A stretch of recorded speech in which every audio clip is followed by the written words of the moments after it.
you're tired of being so confused. You feel like you're more fucked up than the lies on the evening news.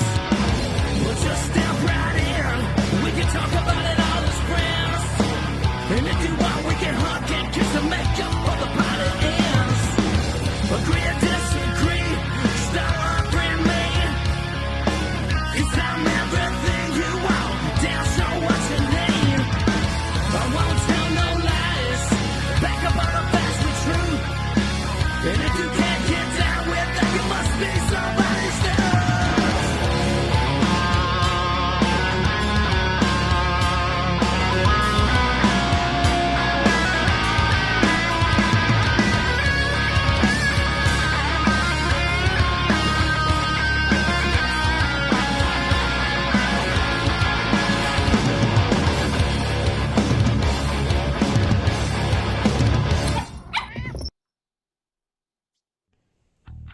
Howdy, y'all.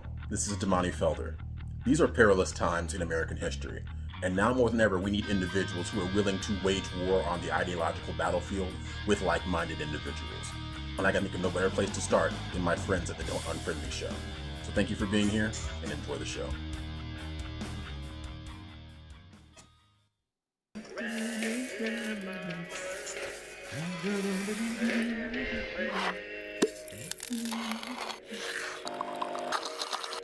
Come on now, can you feel the pain? Into him now, about the new world. Ain't no track, Papa's got a brand new eye. Adjusting transmitter output. This is the Don't Unfriend Me show with your hosts Matt, Leeroy, Amy, and Olivia. Geopolitics, military analysis, and election coverage. Coming to you live on all major social media channels at The Dumb Show. Honest, direct, unfiltered. We can agree, we can disagree. Just don't unfriend me. Hey, what's going on, everybody? Occasionally I forget to mention, but go to thedumbshow.com, get yourself some coffee. We have amazing 6 beautiful brands of coffee. Want to make sure we continue to sell that. We do a great job. Veteran owned and operated. It's an Italian roast. It is all freshly made, and you get it within 72 hours of of roasting. Whole beans is the way to go. Please go and do that. Second, please pick up a shirt, some hats, go get shares and likes. We really need to make sure we're sharing the show. That makes a huge difference. Like the moment we got 80 in here, boom, we should have 80 likes.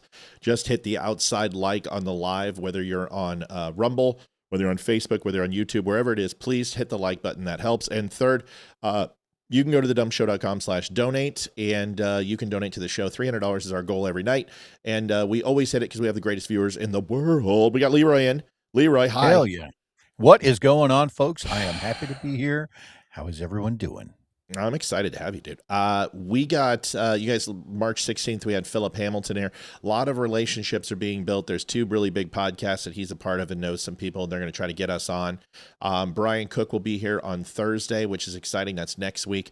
Jessica Lynch will be here on the 31st, POW from the Iraq War, and she's going to tell her story. Damani Felder will be here on the 3rd of April, and then the older millennial will be here as well, who is a huge influencer over on Twitter world sphere.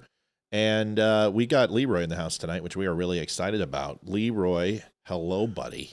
What is going on, folks? You know what? I was listening to you talk about the coffee. I don't know if anybody has ever done this, but like, would you go and buy a fresh bag of coffee, and then when you stick those beans in the grinder and you chew it up for the first minute or so, when you open that, I don't know if anybody's ever had this experience, but it's like watching a bloodhound go into overload when they go into Bath and Body Works. It is the most amazing scent ever. It fills up the whole house, and like you'll get the box delivered to you, even in the box with it taped, you can still smell it. It's just there's nothing like fresh roasted coffee. Ryan Samuel says Leeroy is so hot. See, the interesting thing is, so Leeroy is rocking his iPhone right now. Anyone who thinks that the iPhone doesn't have a great camera, you're incredibly wrong. Mine is. We were just talking about this weekend. I'm going to go down and upgrade Olivia and I's camera because Leeroy's camera is rock star on his phone, and we want to make sure we find the right.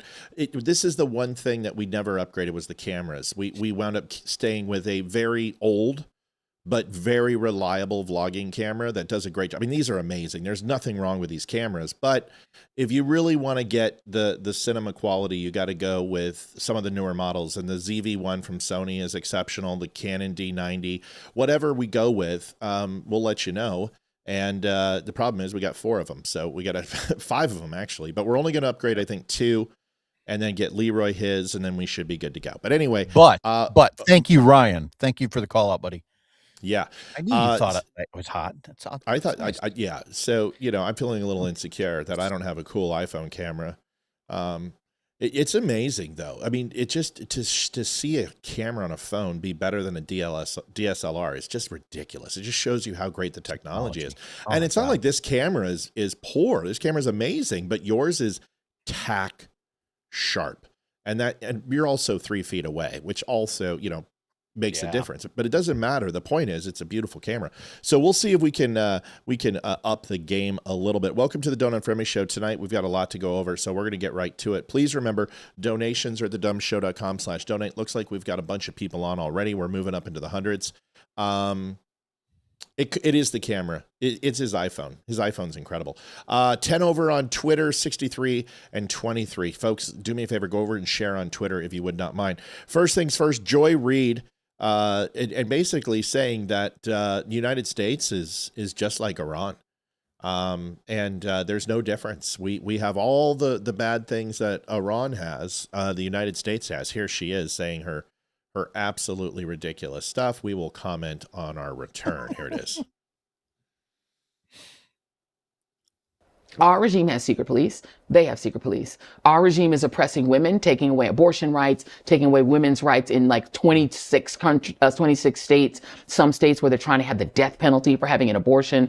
They also oppress women. They have the highest rate of women who are in STEM careers. We're kicking women out of the military, out of university. We're saying that DEI means women can't be hired for high positions in the sciences. We're marginally better. And we're doing it for Christianity. They're doing it for Islam, right? Yeah. So it's like we don't get told those things because it would take away the kind of American exceptionalism narrative. What? I don't know what she is talking about. What rights has she lost? What secret police are we talking about? Are we considering ICE being secret police? I think that's maybe what she was alluding to. So variant degrees. So here's the difference between Iran and the United States. Now, let's have a little mini debate. We're not even going to debate. We're just going to have a conversation, and it's important. You ready? Yeah. Okay. Always ready. Is morality objective? You just muted yourself. Yes. Morality is objective. Where do we get our morals from, and how are they present, whether we think about them, identify, believe them or not? Because that's what objective is. It basically is the presence of something without human interjection or human thought. Right. So how are morals objective? So now 80% of the United States, we believe in religion. I make the assertion, I would make the argument that most of that, and in fact, the very roots of the United States has found that splinter of morality through the lens of religion. Correct. Correct. So we would say that the Constitution, in conjunction with the Christian religion, Christian Judeo-ethics, establishes the morality for, we'll just say, the United States or Western civilization. That establishes the morality. But that's not objective, is it? Do the rights still exist whether God is here or not? Whether God is here or not. Well, I don't Whether know. God Never considered that perspective of an argument, whether God is here or not. No. Do you have If to there's believe no in God, do you have to believe in God in order to have essentially rights and to be able to comprehend and understand morality? do you have to believe in God? No, you don't. Okay. So therefore they're subjective, not objective. Because the classification of they exist with or without your involvement is objective, but there needs to be an influence to comprehend and understand that morality and those laws, because without that, you wouldn't know they exist. Mm-hmm. So they can be an objective truth, but they need subjective reality. They need subjective understanding and valuation and assessment, right? Sure. So okay. So if that's true, we have documents that tell us this. But how do we ensure that the rights of people are protected? And how do we, because when somebody says you can't take away my freedoms, well, you most assuredly you can have them taken away. But people are like, yes, but they're always here. They're always with me. Okay, that's great. I mean, that's cute. But if somebody throws you in prison, wraps you up in a burlap sack and cuts out your tongue, your freedoms are gone. Now you can say, well, they're always free with God, and I have to make a choice, and they're always with me, but you can have your freedoms taken away. Those are the types of those arguments typically come from the people can't speak today, who say, well, you just can't control my thoughts, right? I may not have the ability to speak, but I have the right to, or I may have I may not have the right to worship as I please, even though I may not be able to leave the prison cell. Right. And that's true enough, I guess. If that's what you want to hold dear. Right. It's a little but what if you don't have that? What if you don't have religion? Reminiscent of the argument from Shawshank Redemption, where Andy gets thrown in the hole, and he's like, I had Mr. Mozart to keep me company, and they're like, they let you cart the record player down there? No, right. No, I had him in here. I had him with me the whole time. Okay, so now we're specifically saying that rights and morality are subjective then, because you're saying that they can take away your physical rights, the kinetic rights, right? But the non-kinetic, they can't ever take that away from you. They can't take away your free thought. They can't take away your spirituality, your beliefs. They can't take away your soul. They can't take away your will. So therefore, without you, do they still exist? Now, there's a reason why I'm asking this question. So let me rephrase. This will help put a bow on this. How do we enforce our morality? There, that's gonna put a bow on. I mean, this is gonna wrap this up in a beautiful package, and people understand our morality. How do we enforce our morality? Oh, that's a great question.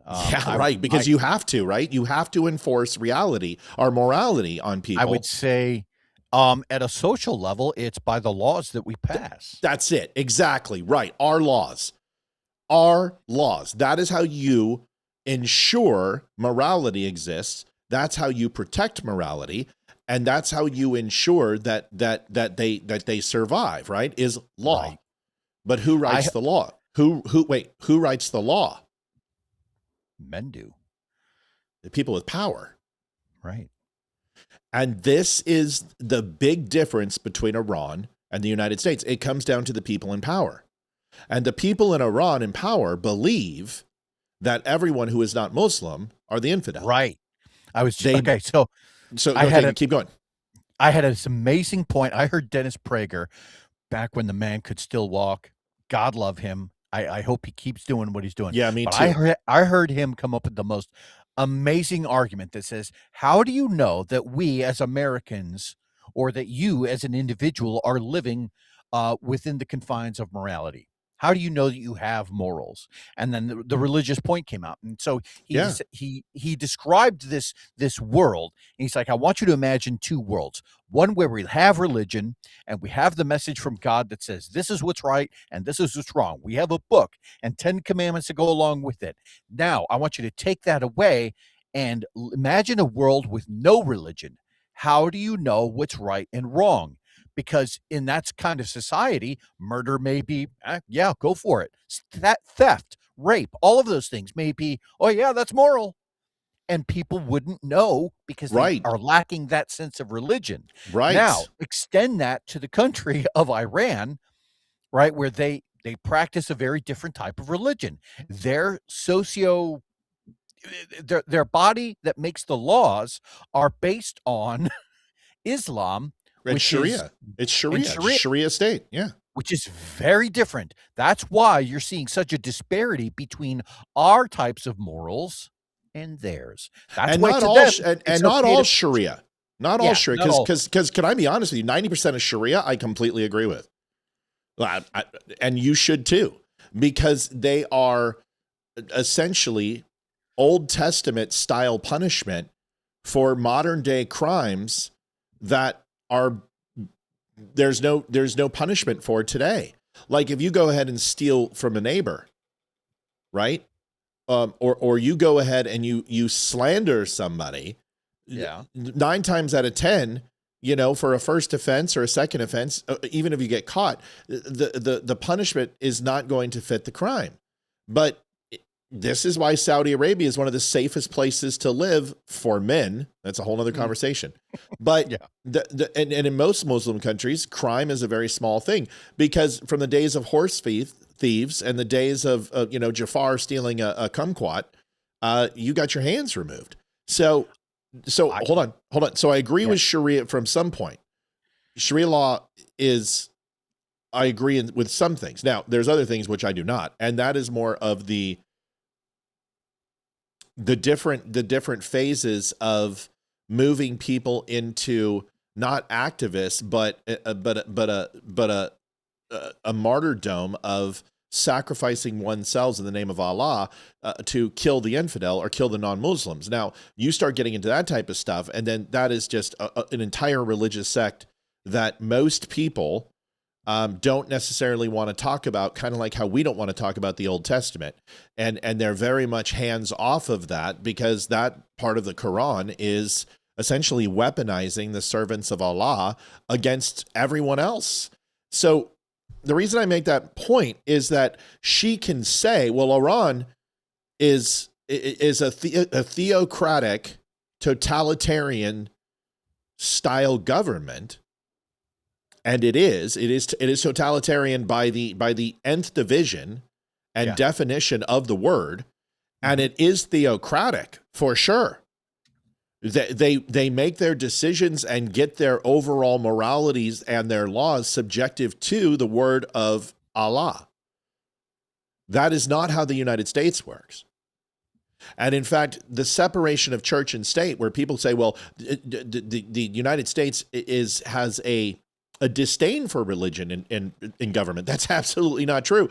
The protection of separation of church and state came from the First Amendment, where each state got to decide which religion they embrace, whether they were Protestant, right, whether they were Christians, right, whether they were Baptists, whether they were Quakers. It doesn't matter. The state can actually form a religion. This is the absolute truth. If Nebraska wants to say the state religion is Christian, it is 100% protected in the Constitution for the state to do that. Now, you might have people challenge it. You might go to the state Supreme Court. But the founders did not want a national religion. They most assuredly wanted each individual state to decide for themselves what religion their state followed and how they based their laws on their moral code. Go ahead. Last week, I saw this horrifying video of a woman who and this is out of a Muslim country. They didn't describe which one, but this woman who spoke out of turn from her husband, Pick one. and her punishment, and it was videoed and then broadcast.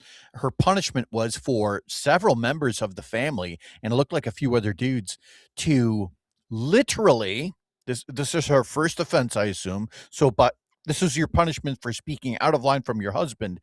They pulled her tongue and burned it with a red hot spoon. That was first offense. Mhm. So when I listened to her, who was that lady that we just, Joy Reid. Joy Reid. So when I hear Joy Reid say that women in Muslim countries and places like Iran have borderline more rights than she does, That's just I tend to ridiculous. think of that video. I tend to think, oh, well, have you lied? Because maybe that should be on the table then. If your real idea of progressivism, right, is to roll back to the point where women are literally their tongues are being burned and or pulled out for either lying or speaking out of turn, right? And that's your comparison. That's what you want to compare the current level of rights within the United States. And in the meantime, I'm watching other videos in the United States of people, of women marching down, urban streets completely topless while they protest some level of women's, like, oh, you can't tell us what to do with our bodies. Like, are you serious? That's the comparison we're making here. On Yeah. one of them, we're going to pull your tongue out. The other one, you can walk down the middle of the road naked. Which one? Which one is more free? I'm going to read this comment real quick, and then I want to expand on this because there's a lot more to this than where we're at. Freedom of false speech can ignite violence, terrorism from followers or far left or right crazies, either Mamdani and far left crazies, or Candace Owens, Carlson, Fuentes, and far right crazies. Freedom of false speech. See, here's the problem: is Lies? speech isn't. There is no law against lying, except with God. Right. And that you can lie unless you put your hand on a Bible and swear an oath to God in the court of law, or in a deposition or an affidavit, or when you're standing at the Holy Gate or you're communing with God. Thou shalt not lie is a commandment.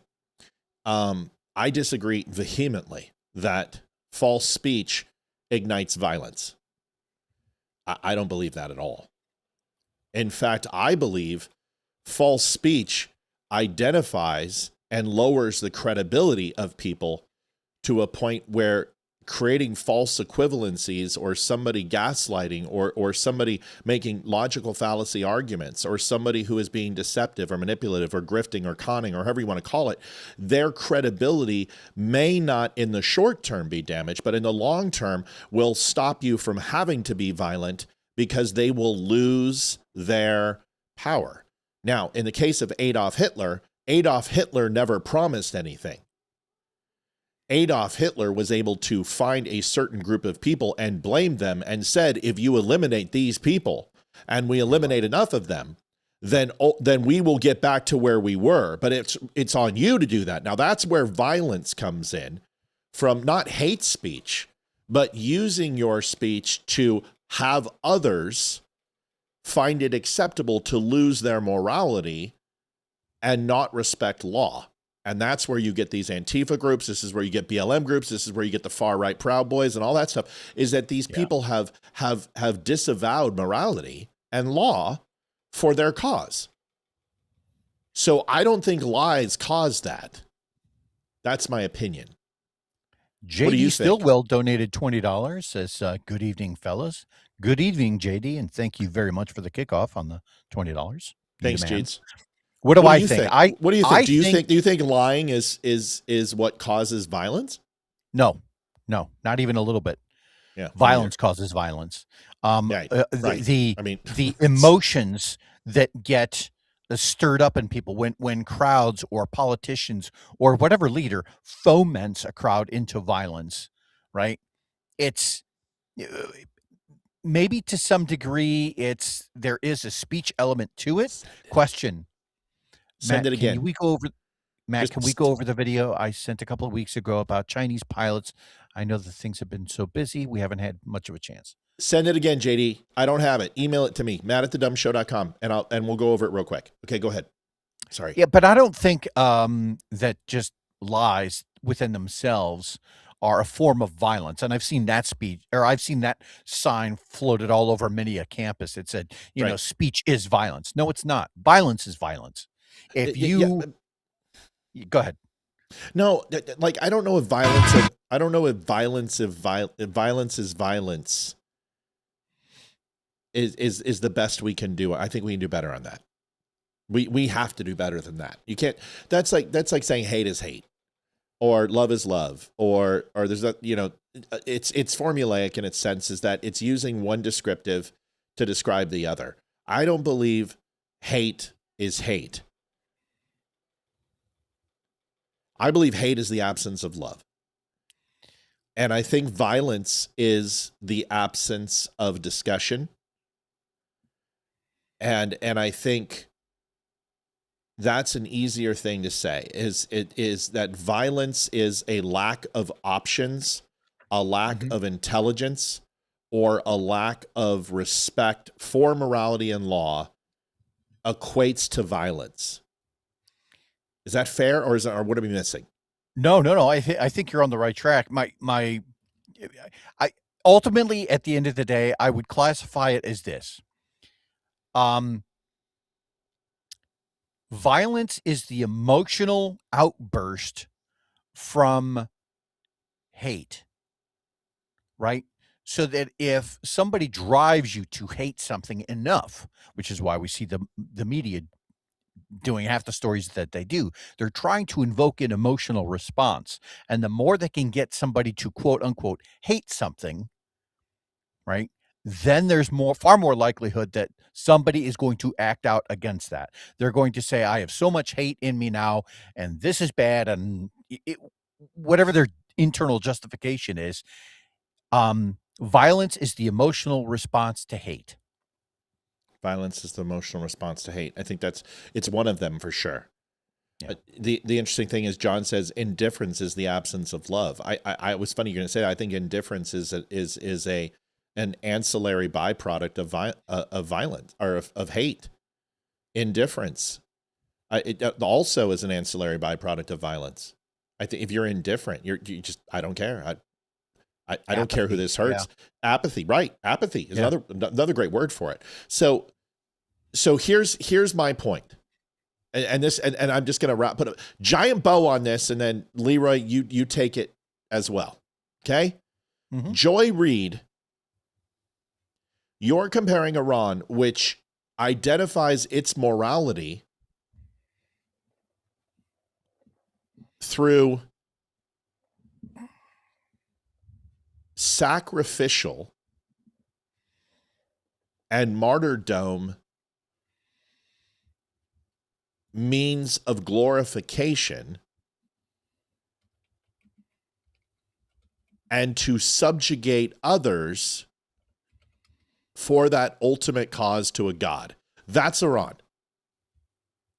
They believe that their death is rewarded in heaven, and the most glorious thing that they can do is die in the name of their God and take others by the largest amount possible who are the infidel, who do not believe, will increase their status and rewards in the afterlife. And that is including other Muslims. That's Iranian, Persian, Shia, Sunni, Kurds, Muslims, Arabs, law, religion, belief. And it is based on hatred for anyone not like them. That's Iran. And I'm going to do the United States. The United States is founded on Judeo-Christian ethics, and Christianity is the antithesis of love. And therefore, if that is true, And religion is found, and there are some bad things that people have done in the name of God. That's very different than what the Word of God teaches, what the Bible teaches, what the KSJ teaches us is that it is love. And God's love is pure. And it teaches us morality. It teaches us the way to find our morals, our overall tribal understanding of how to treat each other and how God wants us to behave. And we learn that out of the Old Testament, in the New Testament, where we were a very young, petulant, and very easily punishable people who did not understand the difference between right and wrong. And in the New Testament, where we have a kinder, a gentler God who still has wrath, who still has the ability to be, I wouldn't say jealous, but covets the love that we give to him, and it is reciprocated in turn, changes her entire argument when you're speaking about the United States. And I'm not talking about individual actions. I'm not talking about the one-offs. I'm not talking about the singularities. I'm talking about if you take Christianity and you take the Constitution, those two documents are not diametrically opposed. They are symbiotic to each other, and in my opinion, cannot have one without the other and still have the United States of America. Leeroy, you get the last part.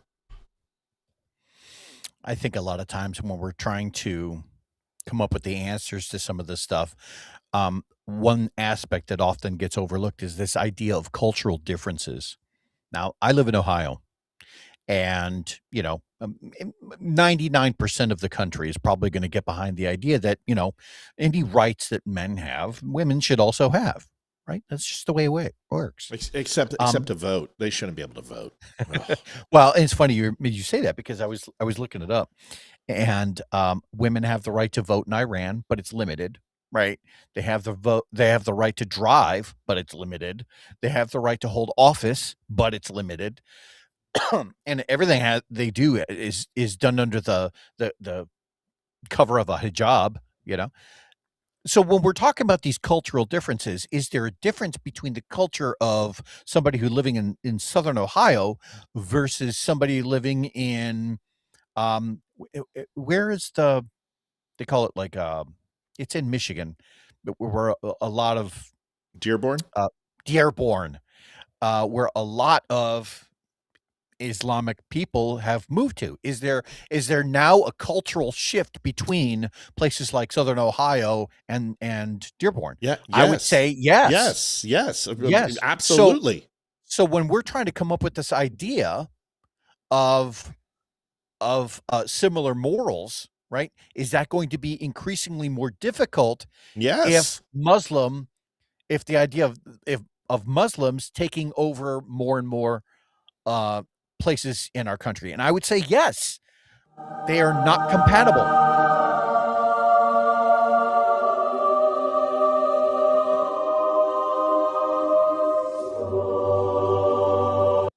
We just said that when we need it. We just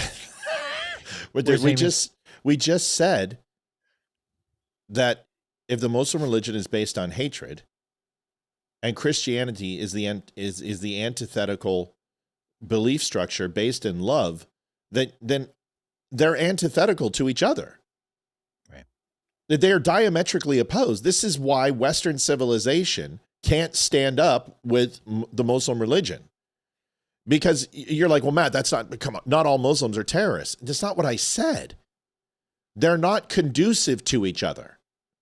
And that's okay to say. You want to know what else I can say? The Nazis, the Third Reich, Mein Kampf, isn't compatible with Western civilization either. Either is progressivism and socialism. Correct. These things are absolutely antithetical to this is why the United States is the greatest country on earth, is because it is focused with a plurality defined by morality and law. It's a duopoly. It's not a singular understanding of God is the only way, which is what Iranian law is. God is the only way. It's God. It's mandated. You are either Muslim, you're either for us or against us. They're a Sith. It's an ultimatum. And here in the United States, we say you can believe anything. You can love anything. You can participate in any way you want as long as you put country before all else. That doesn't have to do with God and our laws. Follow what you want, believe in what you want, but understand that we are a nation founded in Christian Judeo ethics. This is where our morality comes from. And your belief structure cannot literally be diametrically opposed if you want to assimilate into American life. And Muslim religion is diametrically opposed to the way we believe. This is why they're incompatible. Go ahead. I don't know if anybody is aware of this. She actually got in trouble at several points in the past, back in like 2018, for tweeting several homophobic comments. This is one of the reasons eventually she was fired. So I see a lot of, I'm going to say irony, right, in the fact that she is comparing women's rights here in the United States with the rights of women over in Iran, when she is herself making these homophobic comments. And over in Iran, they would just simply pitch off the roof. Maybe she has more in common with the people in Iran, the government of Iran, than she would care to admit. You would be stoned to death the moment that you step foot. And so are there, okay, do we have some overreaching police here in the United States? Sure. But this is not systemic. What you're doing is it's like blaming the United States for racism. Right. But only blaming a few states, or blaming a city, or blaming a particular group of people in the 1960s when it was a systemic issue. It was a systemic issue. It was everywhere. It was everywhere in the 1800s. My point is that you can't say that we have state-run media when you are a person in the media saying those things. You're literally like you're saying, I don't have freedom of speech as you talk to millions of people. I don't have rights. As an oppressed black person who has somehow made it to become a self-made millionaire. Now they're on the media saying, I've lost all my rights and I'm being oppressed. Wait, what? That's right. That's right. That's exactly what I'm trying to say. Strong Life Ready says, can I be honest? That's the only way we want you, man. There is going to be one world religion, and what it's going to be is Christian, but it's going to be a false Messiah. There is going to be a Christ-conscious false Christianity. Well, that's what the Bible foretells. You know, and a lot of people equate that to Donald Trump and saying he's a false Messiah and everything else. Here's the thing. In order to be a false Messiah, Donald Trump would have to present himself as a Messiah, which he doesn't do. And I'm not saying you're saying that. I'm saying that that's a narrative, is that we're in a cult and but Donald Trump doesn't play himself as a Messiah. In fact, he doesn't talk directly to the people in that way. Donald Trump talks to the people about what he is going to do, and then he just goes and does it. But I truly believe that it's not MAGA that moves Donald Trump. It's not you, me, or the Christmas tree. He's felt this way since a lot of you weren't even born. When a lot of people who follow him now, he was saying these things in 1982. He's had these belief structures. He has specifically said that tariffs would stimulate business back into America. He said Iran. He talked about the Straits of Hormuz. He talked about these endless wars. He talked about the border and illegal immigration. These aren't new things for Trump. So when people say he's a Messiah, Donald Trump he absolutely respects when people demonstrate loyalty to him. But you know what? Don't we all? Do you think I would have Leeroy on this show if there wasn't some sort of loyalty to me and my wife and my family? Do you think I would reciprocate to him if there wasn't that in turn? Name a person you really love and care about or like who you're not loyal to. Right. So you've established that rapport. Yeah. Right. It's not fealty. We love Donald Trump because he says the things that we want him to say. And if you just wait a little bit, he'll get the news cycle and he'll say it. I think it was Tina Peters, maybe not Tina Peters, the woman in Colorado who was the J6er who stole the ballot information and honestly should be in jail. She shouldn't be released. It's a state crime and he has no business. But he wasn't talking about this. Well, guess what? He's talking about it. What about the J6ers? He wasn't for that. He could have released them before he left office and he could have given them all blanket immunity. He didn't do it. But enough people said it and he did it. So my point being is that he's a Messiah is someone who demands fealty from the people. We're not a level of fealty towards him. This isn't a basis of worshiping him. We give our loyalty to him willingly because we know he's worth it. That's very different than a cult. Go ahead, Leeroy.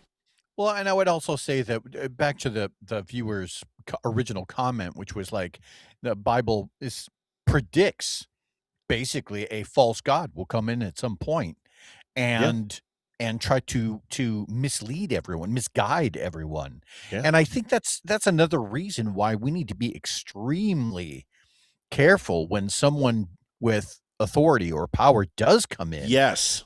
Right. If someone were to come into my life and say, I am God, I would kind of lean back and go, all right, well, nice to meet you. Right. And have a good day. Heard some good things. Heard some good things. Right. You keep going. But I wouldn't necessarily follow that person because I am automatically one who's dubious, skeptical of people with power, people seeking power. And the one thing, there's one message that I always got out of the Bible, and I can't remember the exact where it comes from. It might be Ecclesiastes, but basically it says, you're not necessarily for our struggle is not against flesh and blood. It's against the governments and the rulers and the people with power. Right. And I have always taken that to kind of, from my perspective, mean, hey, don't give away too much of your own power. Don't give away too much of your own responsibilities to yourself, to your family, to your community, in trusting those responsibilities with politicians. Don't do that. Make sure that you're pulling your part. Just put a bow on it, and then we're done. This is a long opening, but damn, man, great conversation. Here's the thing. I'll just put a little one on it. A little bit of cinnamon on top of the whipped cream. How do you know Donald Trump's not a false prophet? How do you know he's not a false Messiah? It is because he does not detract away from God's word. And that is what most assuredly will be the sign. It will be so blatantly obvious to those who follow God, it'll be somebody who tries to draw attention away from Jesus Christ and God and our Lord and Savior, and have it redirected towards themselves. They will repudiate God and they will try to replace and say, as Satan did. And that is something that I do not hear from Donald Trump. In fact, I would say he abstains from getting in religion at all. I think it makes him uncomfortable. I think he has recognized his morality after Butler, Pennsylvania, and he is a different man, and I think he is humbled by God. And that is a good place to be, because I know I am, and I constantly try to work on it. Let's shift gears. Very, very good stuff, dude. Okay. Like, I love that. So I'd rather cut my teeth on that than not. Folks, $20 first hour. So this is what happens when Leeroy and I get together. We get these good conversations. We forget to donate. Help us out, please. Go to thedumbshow.com/donate. Bill O'Reilly with Jessica. No. Katie Pavlich. She was on Fox News. I love her. She's amazing. She's no longer with Fox. I think she's with OAN or one of the other networks. But here's Bill O'Reilly when asked about our European partners. This is really good. What do you make of the argument that our allies are leaving us behind News and Nation. not helping us? I mean, you have the UK and France, You China. sure you want to ask me this? I would love to hear your answer. Sure I you think want to the ask alliances are changing. I would love to hear Okay, your you asked- analysis of the just allies everybody. in Europe. Pavlich asked for this. Okay? Germany's the worst. The absolute worst. Worse than France. Way worse. And France is bad in Iraq. Okay? But I mean right now, when the president's asking Germany for is the help with worst. Today, right this second, as we speak. To release a statement Hey, Thomas, welcome. going, it's not our war. Arrogant beyond belief. Ever since World War II ended in 1945, we have carried them. 100% carried them, defended them against Stalin and the communists. And they have the gall. Shut up. How do you say that in German? All right, I don't know. Shut up. If you don't like it, okay, but don't try to say it's not our war. You're a bunch of jerks. Okay? We saved your butt. I don't know how to say butt in German either. Well, say me in You again now. owe us. Okay, that's Germany. The worst. Biggest economy. Okay, could be a help. Okay, France, wishy-washy. Depending on we the don't even know day. if we want them involved. Okay. Spain, I'd throw them out of NATO. If I'm the president, they're gone. I put them on waivers, to use a baseball term. Hey, Spain, you want to be socialist, communist? Good. You're not in the alliance anymore. Okay? What do you make? Halt den Mund. I believe. Someone check me. But then, first of all, What did you say? I've got the old halt den trusty- Mund. Halt. Halt den H-A Mund. Den Mund. Oh shit! This is done in pictorial. D-E-N-M-U-N-D. Shut up. Do it. Give it to me. Yep. I'm not telling you to looking, shut I'm up. I didn't know. looking. I didn't tell you to shut up. I was saying, shut up. Give it to me. Halt den Mund. I don't know if that's proper pronunciation. Halt den Mund. Yeah, I think I have the emphasis on the U incorrect. I think that's shut up. Hark der Kampf? No. No, did you say Der Mein Kampf. Kampf? Wait, no, harp der Kampf. It doesn't matter. Yes, it does. You Well, have I- a dictionary. You it would can't be find it. Faster Oh. if I went to the Google. I'll go to translator. Google. I'll go to Google. All right, I want to find out. How to say butt? Oh, I don't know. I don't. Butt in German. I don't know. It's it's still butt. Yeah, I would say boot. Der Hintern.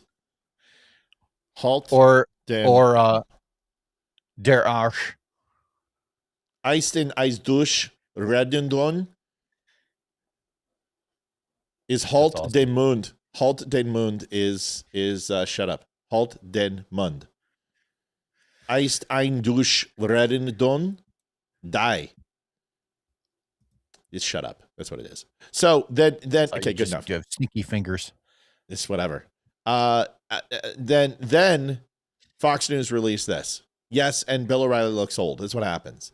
He looks sick. He doesn't look good. Okay, so probably close enough to get a hard response from any German. Right. You're right, Matt. Okay. Allies finally showing up. Now listen to this. Isn't it amazing? Donald Trump goes, we've done so much more than all of you. Why don't we let you guys go ahead and figure out the Straits of Hormuz yourself? This is so good. In the White House right now, President Trump is about to meet with Japan's prime minister. This is a critical moment. The president demanding U.S. allies contribute more as we, along with Israel, knock down a nuclear-thirsty enemy in Iran and protect key oil shipping lanes in the Middle East. A new joint statement from Japan and other allies signaling they are ready to help secure the shipping now through the Strait of Hormuz and support efforts to stabilize global energy supplies. Now, that's counter to what some of them have previously said. We will take you to this as soon as it. All right. So now watch this. Now remember, everyone was like, oh, how can he do that? How can he allow oil to go through for Iran? Why is he allowing that? Why is he allowing, 100 million barrels to go through the Straits of Hormuz to help China? Right. Well, because it doesn't help. It helps China, yes, but it also floods the market with oil. But what does Iran have on it that the United States has placed on it the moment we started bombing it? What did they do to it? From as far as its banking needs, they put sanctions all over them. They can't get that money. The money doesn't come in. So Iran is pumping oil out to these countries, but they're not getting paid for it. Here's a perfect example. Listen to this and then comment. In the coming days, we may unsanction the Iranian oil that's on the water. It's about 140 million barrels. So depending on how you count it, that's 10 days to 2 weeks of supply that the Iranians had been pushing out. That would have all gone to China. In essence, we will be using the Iranian barrels against the Iranians to keep the price down for the next 10 or 14 days as we continue this campaign. So we have lots of levers. We've got plenty more that we can do.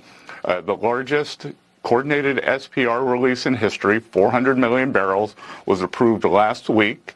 And some countries are going to do more.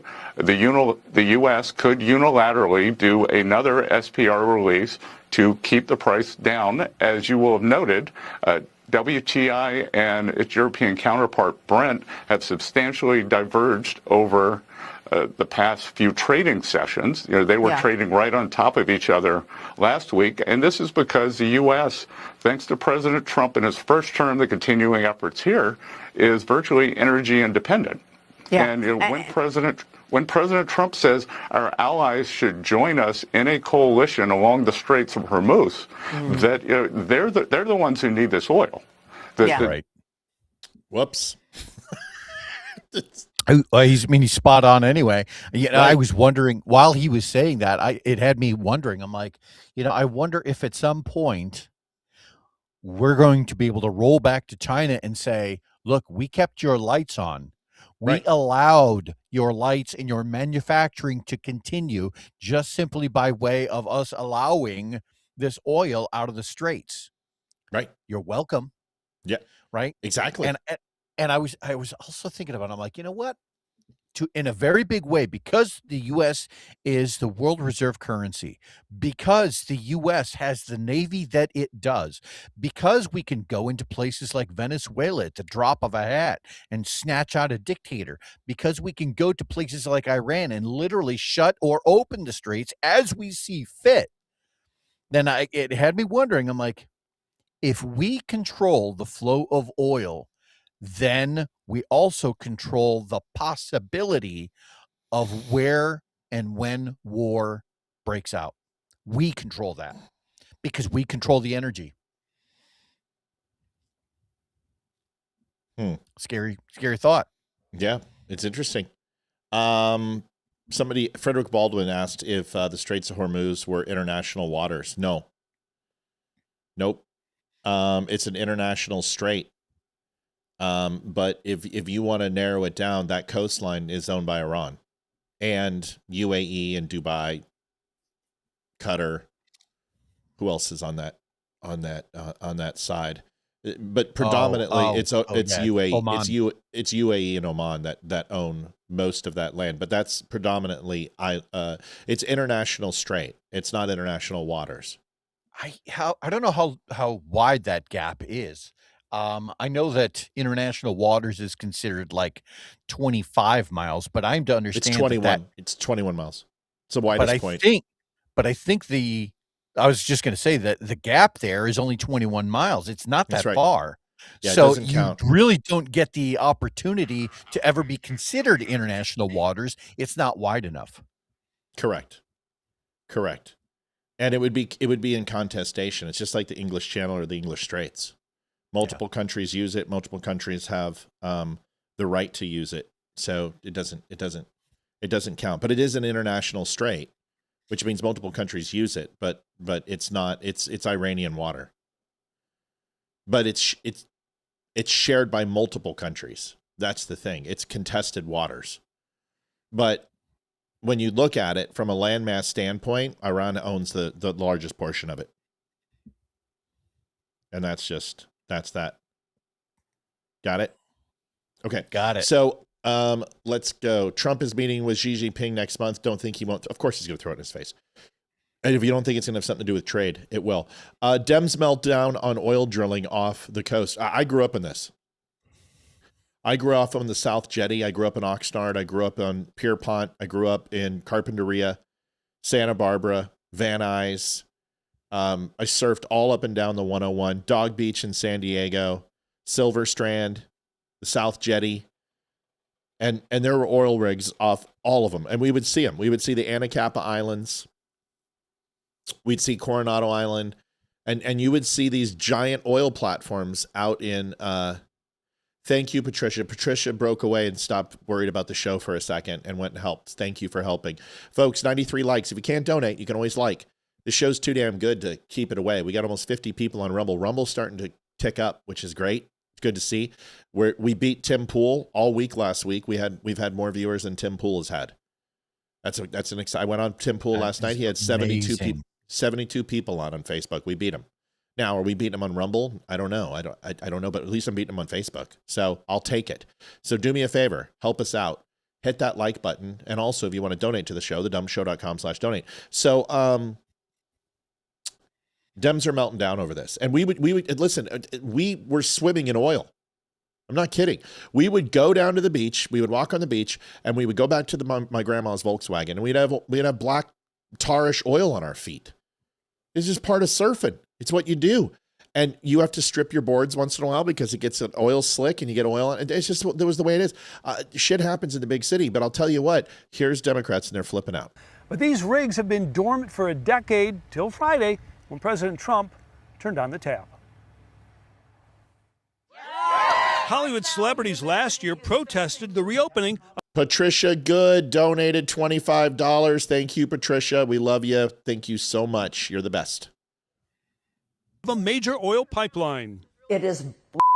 They'll tell lies up the kazoo in order to justify drilling for oil at a time when we shouldn't be doing that. In 2015, the state effectively Hanoi Jane and Joe the Jihadist. We'll have more on Joe Kent later.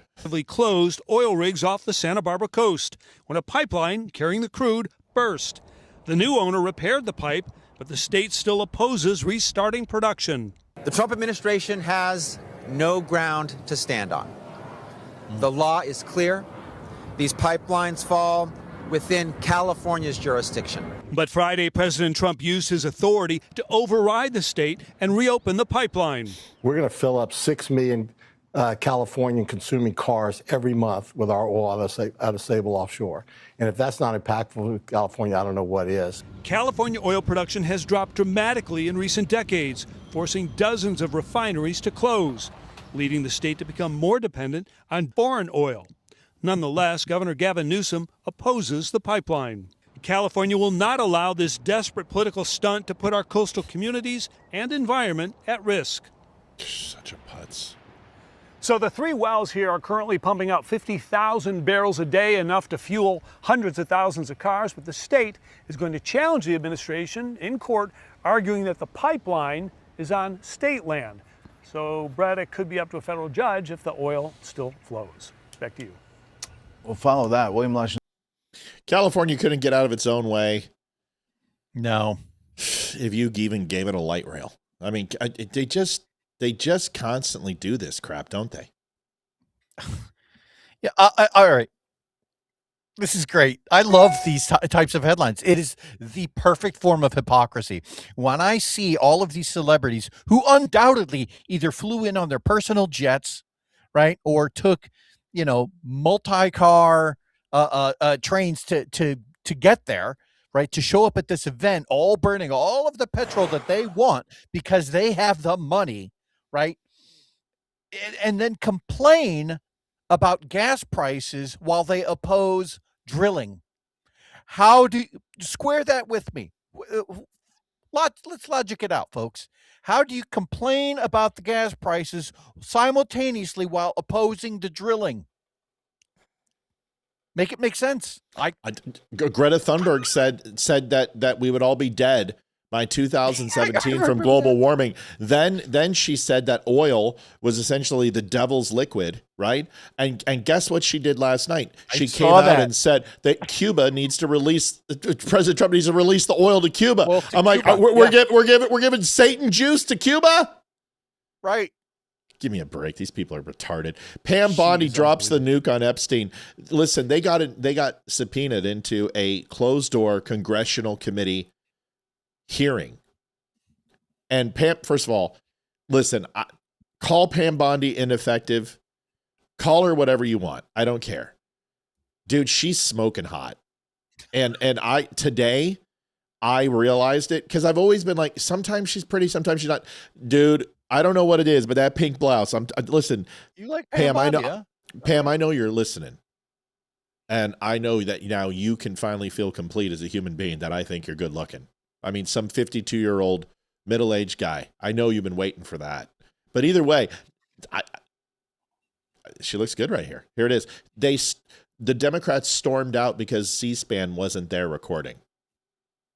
They don't give a shit about Epstein. They don't care about victims. The only thing they care about is a headline. Here's Pam Bondi talking about it. She just drops a nuke on these guys. Notified to us, we fix them immediately. And let me be clear on this case. This case has spanned multiple administrations. It started under Bush. It went to Obama. It went to Biden. We were the only, no documents were released, only under the Trump administration. And we released 3 million documents, had 500 attorneys working on that, complying with the law the best we could, and protecting victims in doing it. Madam Attorney General, Go this ahead. has been quite an odyssey for you. This began with an encounter you had with some activists in the Roosevelt Room where you handed out some binders. Then there was a discussion, a statement that the FBI and DOJ put out that this investigation was over. Flash ahead to a couple of weeks ago, you had a very unusual appearance before the House Judiciary Committee. Do you have any regrets? Is there anything you might have done differently? And do you think that your comportment and the department's comportment in this have exacerbated the public's lack of trust? Comportment, good Well, word. let me repeat what I just said. This has spanned 4 administrations. Bush, Obama, well, Trump won, 45, where Jeffrey Epstein was prosecuted, and then Joe Biden's administration, where 0 documents were provided. We have provided 3 million documents. 3 million documents, the height of the Eiffel Tower, used 500 attorneys working around the clock, have Thomas Austin, note to Democrats, truthful lips endure forever, but a lying tongue lasts only moments. Proverbs 12 and 19. Thank you. Appreciate you, my brother. Thanks, Tommy. identified, either they self-identified or through their attorneys, 1,200 victims who we did our very, very best to protect their identities. And so we're proud of the work that we've done on this. Go ahead. Next question. I love it. Called it a quote fake Cut 'em off. hearing and said you were just trying to get around appearing for a deposition. Can you respond to those? Sure. We were there to answer questions. It's the evening. We came at their convenience. We gave them as much time as they wanted. And one congresswoman screamed C-SPAN wasn't in there, so she didn't want to ask questions. Yet all day long they've been on social media saying they had all these questions. We sat there saying, anything you want to ask us, anything you want to ask us. And they screamed C-SPAN wasn't there, one of them, and then they stormed out of the meeting. So, am I right or am I right? Or am I right? Does Or am I Pam right? Bondi, am I nuts? Or am I right? Does Pam Bondi look a little bit like Bryan Cranstein's daughter? I He's don't got a care. daughter named Taylor Dearden. Taylor Dearden. Taylor Dearden. She's on the Pit. And if you look up Taylor Dearden, like just pull up a random picture, I see a strong resemblance. You think my Maybe wife I'm looks nuts. like somebody who I disagree, so I don't know. Monica if I should trust Potter. you. Yes, your wife looks like Monica Potter. No, she doesn't. Yes, she doesn't think does. No, she doesn't, dude. I sleep with her, bro. I know what my wife looks like. It doesn't Monica look Potter? like her. And this looks like nothing like Pam Bondi. No, I don't know, man. I don't. You're not good at this. You're not good at this. I would hate to see your imaging analysis reports. Oh. You're like it's impeccable. It's an F-150. No, that's a CSU-334. Here is something funny that happened. First of all, I'm going to show you the first video where Donald Trump. Okay, here's the story. Let me show you the video first. Then I'll tell you the story. And let me show you this. And then I'm going to tell you the story because it's a funny story. Here it is. If you haven't seen this yet. So It was the Japanese prime minister. I saw this. All right. Well, I bet they haven't. So Donald J. Trump and the Japanese prime minister are here, and this is what took place. Don't want to signal too much. You know, when we go in, we went in very hard, and we didn't tell anybody about it because we wanted surprise. Who knows better about surprise than Japan? Okay, why didn't you tell me about Pearl Harbor? Look at her eyes. It's the one and only Eagle Double G. Snoop Dogg. Drop it hard. Dude, All right, her eyes got as big as saucers. That was and amazing. that's hard, and that's really hard for Japanese people, right? No racist comment aside. But here's the thing that you need to understand is people are like, oh, this is horrible, and you know he hates her and she hates him. This is the furthest thing from the truth. She loves Donald Trump, and when I say loves, like, I think she actually is infatuated with Donald Trump from maybe a fatherly type figure, because this is the cutest farkin' thing you'll ever see in your life. Watch this. This is amazing.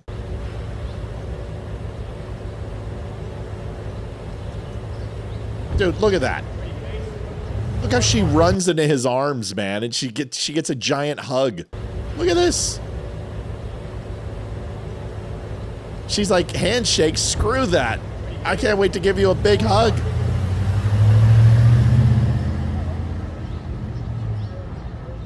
That's awesome.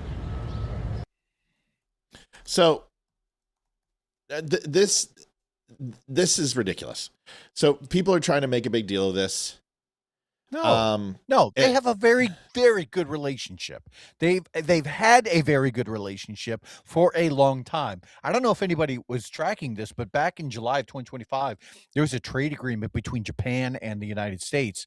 Japan gave the United States $550 billion with a B, right, to invest in their businesses here because of that relationship.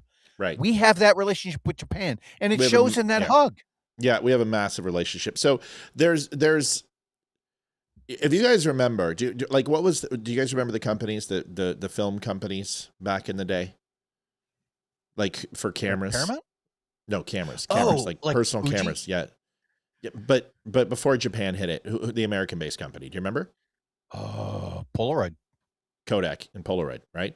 Yeah. So you had two companies that were competing, but Polaroid was trying to do instant film, you know, with a chemical reaction of shaking the film. Hey, Mr. Holiday's $80. Thank God. Appreciate it, man. You saved our bacon. Appreciate you. Thank you, Mr. Keep Hollandaise. dropping the knowledge. Thank you, Maddie. So Kodak, Polaroid, there was money invested from multiple different companies. Minolta and a couple others, but there was a new company coming out called Nikon. And Nikon came from Nippon, Japan, or Nippon, Japan, however you want to pronounce it. And this was, before this, there was, I can't remember the guy's name. I read the book, and I had it a while ago. It's like Carlito something or other. Was a major New York advertiser.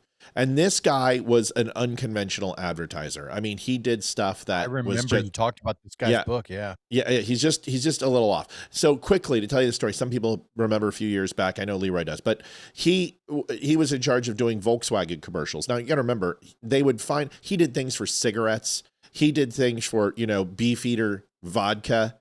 He would do things where countries had bad reputations who wanted to bring their product into the United States. And Volkswagen most assuredly was German, right? I mean, come on. You know the old adage, how many Jews can you fit in a Volkswagen? 2 in the front, 3 in the back, and 750 in the ashtray. I mean, their reputation was not good. Yes, that joke, Barry, I hope you loved it. Horrible joke, but there was a lot of animosity towards Volkswagen and Germany. And remember, Hitler had a lot to do with the Volkswagen's creation as the national car. So this guy basically made Volkswagens innocuous by taking a pink bug and a blue bug two Volkswagen vans, having them mount each other And then out came this little baby pink and blue bug. So they're saying 2 Volkswagen vans are having sex, and they create this little bug, the love bug. Great commercial.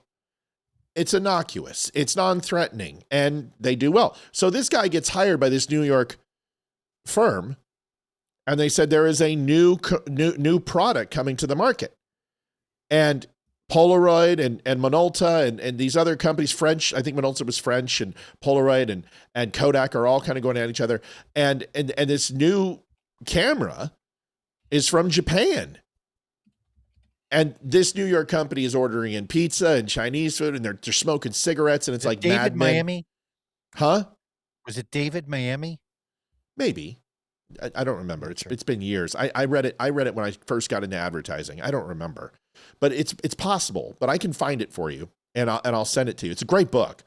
And so anyway, they're up there, they're smoking cigarettes like Mad Men, and they're like, we have this new product. And it's from Japan, and it's called Nikon. And it's a new camera. And people are like, this isn't going to work in the United States. Nobody wants Japanese stuff here. I mean, people were pushing against it. They didn't want modern day Japan. And Otto Asatuno, my good friend, like the hat, bro. God bless. God bless. Otto, I'll get you a hat. No problem, buddy. Thank you, So, Otto. and long story longer, sorry. They're sitting there having this conversation, and they're there for 12, 16 hours trying to do this. And finally, this guy, I don't remember his name, and he says, I got an idea. And he goes, from the people who brought you Pearl Harbor, Nikon. And he got fired for that.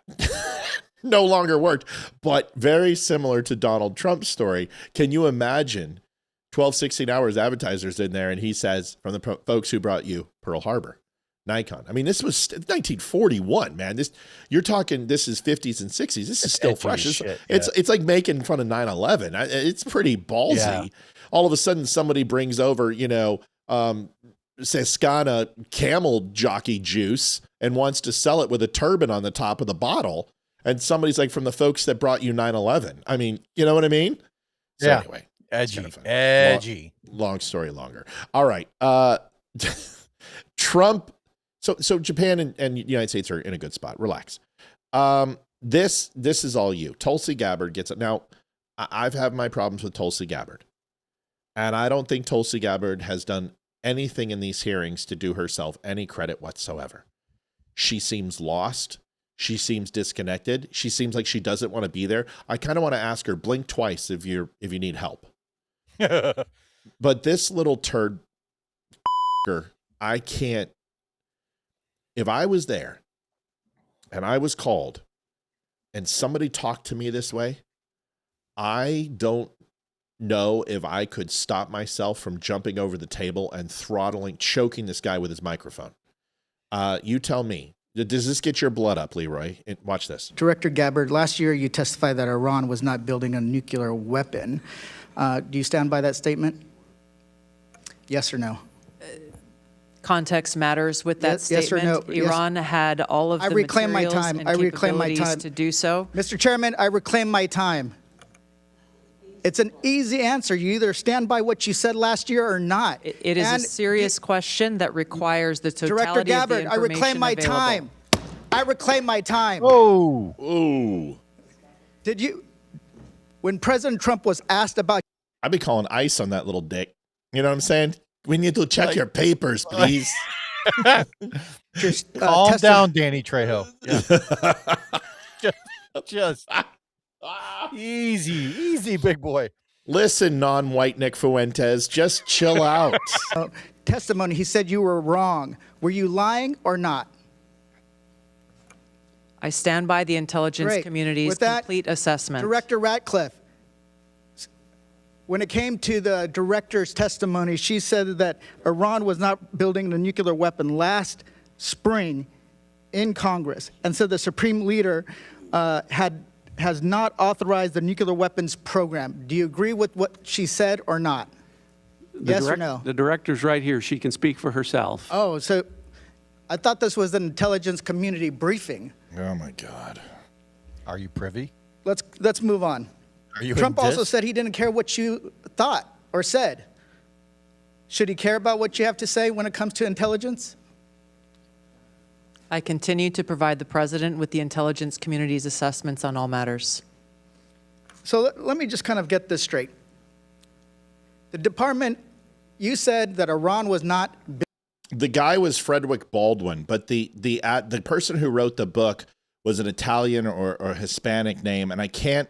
Carlito's something. I'll have to find it. But the book, this was the main advertiser. Like that, yeah, and he wrote the book on it. Frederick Baldwin was the advertiser. They wound up running it.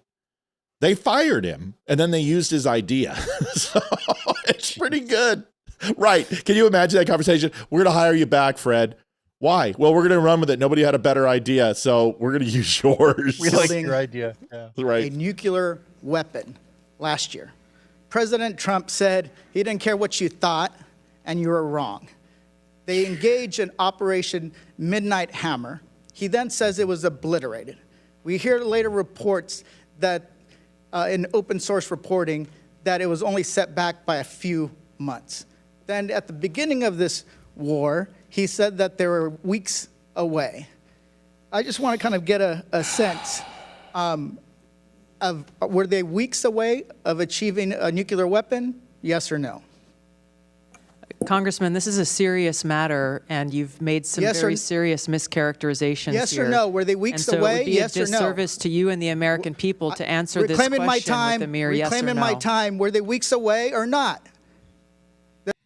Dude, this guy's got a severe case of Napoleon syndrome. I mean, he sits down when he pees. There's no doubt in my mind. I can't stand effeminate little betas like this. I can't. I'm not an alpha male. You know what? Okay? It just hit me who he kind of reminds me of like a Spanish Joe Pesci kind of. Right.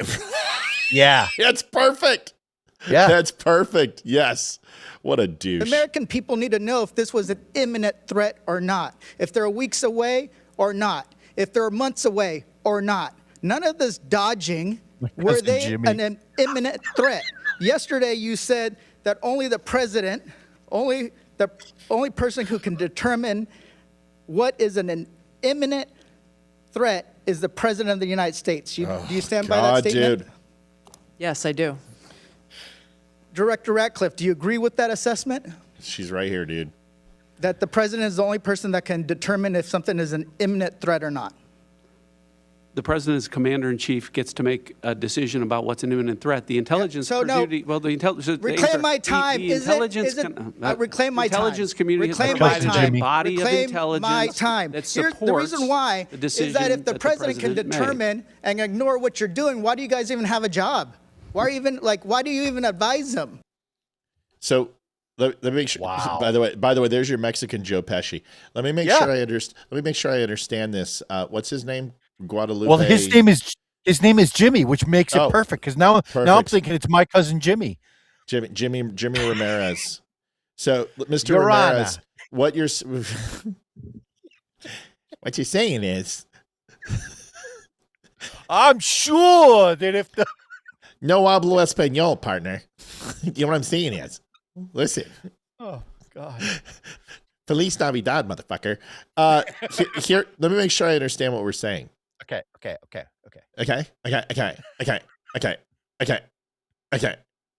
They fuck you in the drive-thru. Okay. They fuck you in the drive-thru. Okay. You know you're gonna be miles away before you find out you got in the drive-thru. Love him. I got tuna. So, what am I funny? I'm funny like how? Like a clown? Oh, Am I funny? No, you said it. Am I funny like a clown? Like what? Like a clown? Is You're that a how I'm funny funny? guy. I didn't. Get the fuck out of here.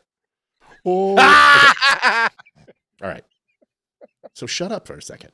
So what you're saying is Sergeant Gomez here is saying that he believes that he wants a Politburo. He wants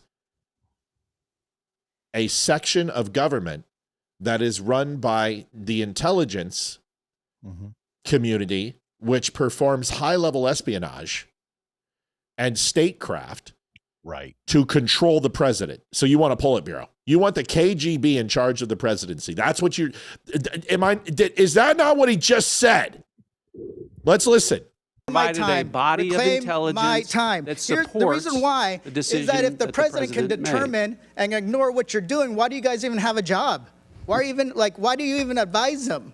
So you're saying tomorrow the president of the United States can say China is an imminent threat, and then he can take his own, no matter what the intelligence says, he can. Yes! This is called the enumerated powers of the presidency, because his job is to protect the sovereignty and the borders of this country, you stupid back. Sorry. Damn. Got a little hot. What Tulsi should have responded with. Miss Gabbard, right? if you're naughty. Miss I'm Gabbard, if you this. want. Dude, you made fucking Joe Pesci jokes. You don't even let me get my one-liner. Miss Gabbard, if you're nasty. All right, now go. Jeez, dude. What she should have responded with, and I'm being serious. Okay, I'm sorry. In order to have shut this down immediately was to have said, which report are you referring to, and do you recall what the confidence level based on that assessment was? Yeah. Because confidence levels fluctuate. They vary Yes, they do. over Yes, they do. intelligence reports. So if the analyst who was writing the report, it's not like Tulsi Gabbard personally, typed up that report. She got that from an analyst. And when analysts give you a report, there's usually a range of confidence levels: low confidence, medium, high.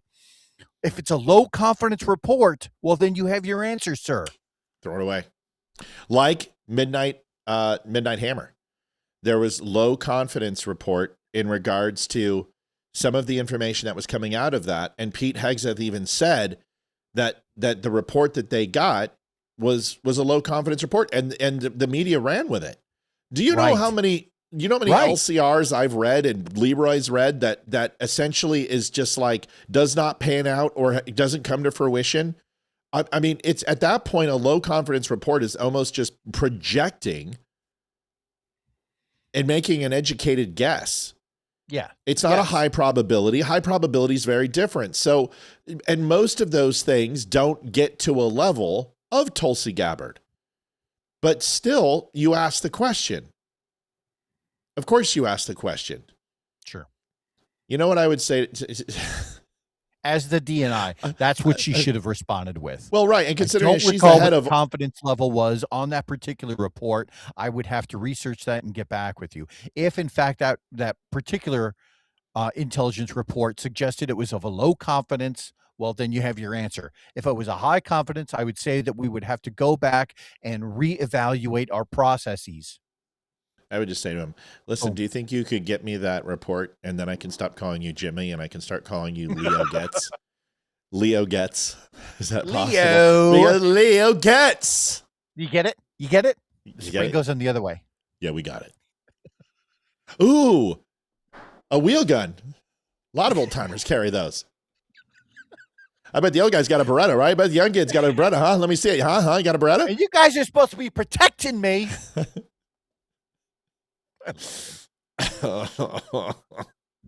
I'm cold. You're on ice. Oh, so good. I mean, those Lethal Weapons were fantastic. I don't care. I mean, yeah, they got a little goofy in 3, and then with Jet Li was scary. Oh my God. Oh my, the Dryad. Amazing. Oh, dude, the Triad. He wasn't a Dryad. He wasn't a Celtic. Yeah, Jet Li's pretty amazing. Yeah, it was pretty good. All right, here we go. We got to keep going, folks. I just realized we're only halfway to goal. We need some help, and I'm going to put up the clock because it's that time. God, time flies when you're having fun. 29:58. We're going to call it 32 minutes, but feel pretty good that we're going to hit goal. Listen, folks, if you have not been over to thedumbshow.com, please go over and get yourself some coffee, get yourself a shirt. Please like the show, whatever. Listen, we have one of the best retail stores. The hats are wonderful over there. You can go over there and buy them. You can get this hat over there and get everything over there. Head on over to thedumbshow.com. Pick yourself up a hat, shirt, whatever. Use code DUMB10. The information is right over there, and you can pick yourself up some good stuff, including coffee. Go do that. Joanne, I know you're doing, I know things are hard right now. We love you. We love you. We love you. If that guy talked to me like that, I swear to God, I would hit him so hard. His grandma Guadalajara Flores would feel it in Tijuana. I'm just saying. Here's somebody I would vote for. And Harold Ford Jr. I've given him a lot of praise over the years. And I really like Harold Ford Jr. And he's on the 5. And remember last night, we talked about this over the bridge, over the freeway island that they were making a sanctum, a habitat for butterflies and pumas to cross over so they didn't die crossing the road. Like they're like, oh, geez, Bob. What's up, Mr. Cat? Well, John, I think we shouldn't cross here. You see all these illuminating, fast-moving metal death coffins. Maybe, I think there's actually a sanctuary crossing about 3.5 miles down that way. Should we go? Well, I don't know. That's in Jesse's territory. He gets a little pissy when we do. Let's just do it. Let's just go. Let's safety first, Bob. I don't think cougars are going to give a flying ass about a sanctuary, and anything that's in there, like rabbits or any small animals, are going to get killed and eaten. I don't believe it's worth $141 million, and neither is Harold Ford Jr. Watch. Top of the bridge. So, Harold, I know you thought about running for mayor. It was a long time ago, but you thought about it. This whole bridge cost $114 million. $77 million comes from state money. So this is exactly...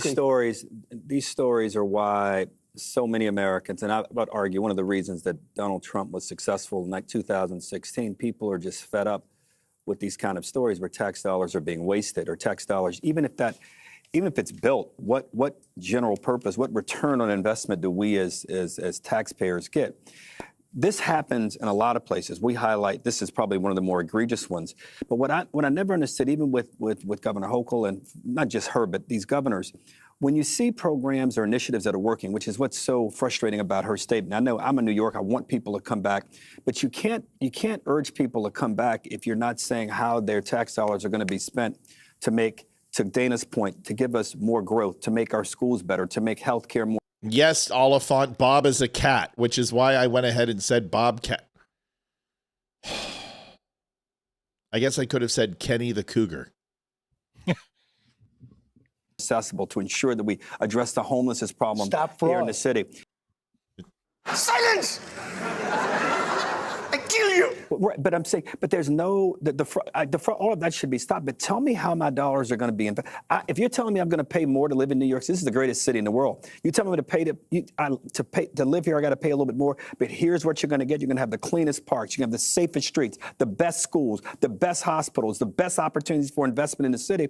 I'd say, you know what? That's what we're getting. But if you can't point to anything you're getting other than come back and be generous to a safety net system that is bloated, perhaps fraud is infected the whole thing, and we're not making it any better for homeless people, or for sick people, or for kids who need an education, who in their right mind would sign up for that? But me and Dana, we live here. Right.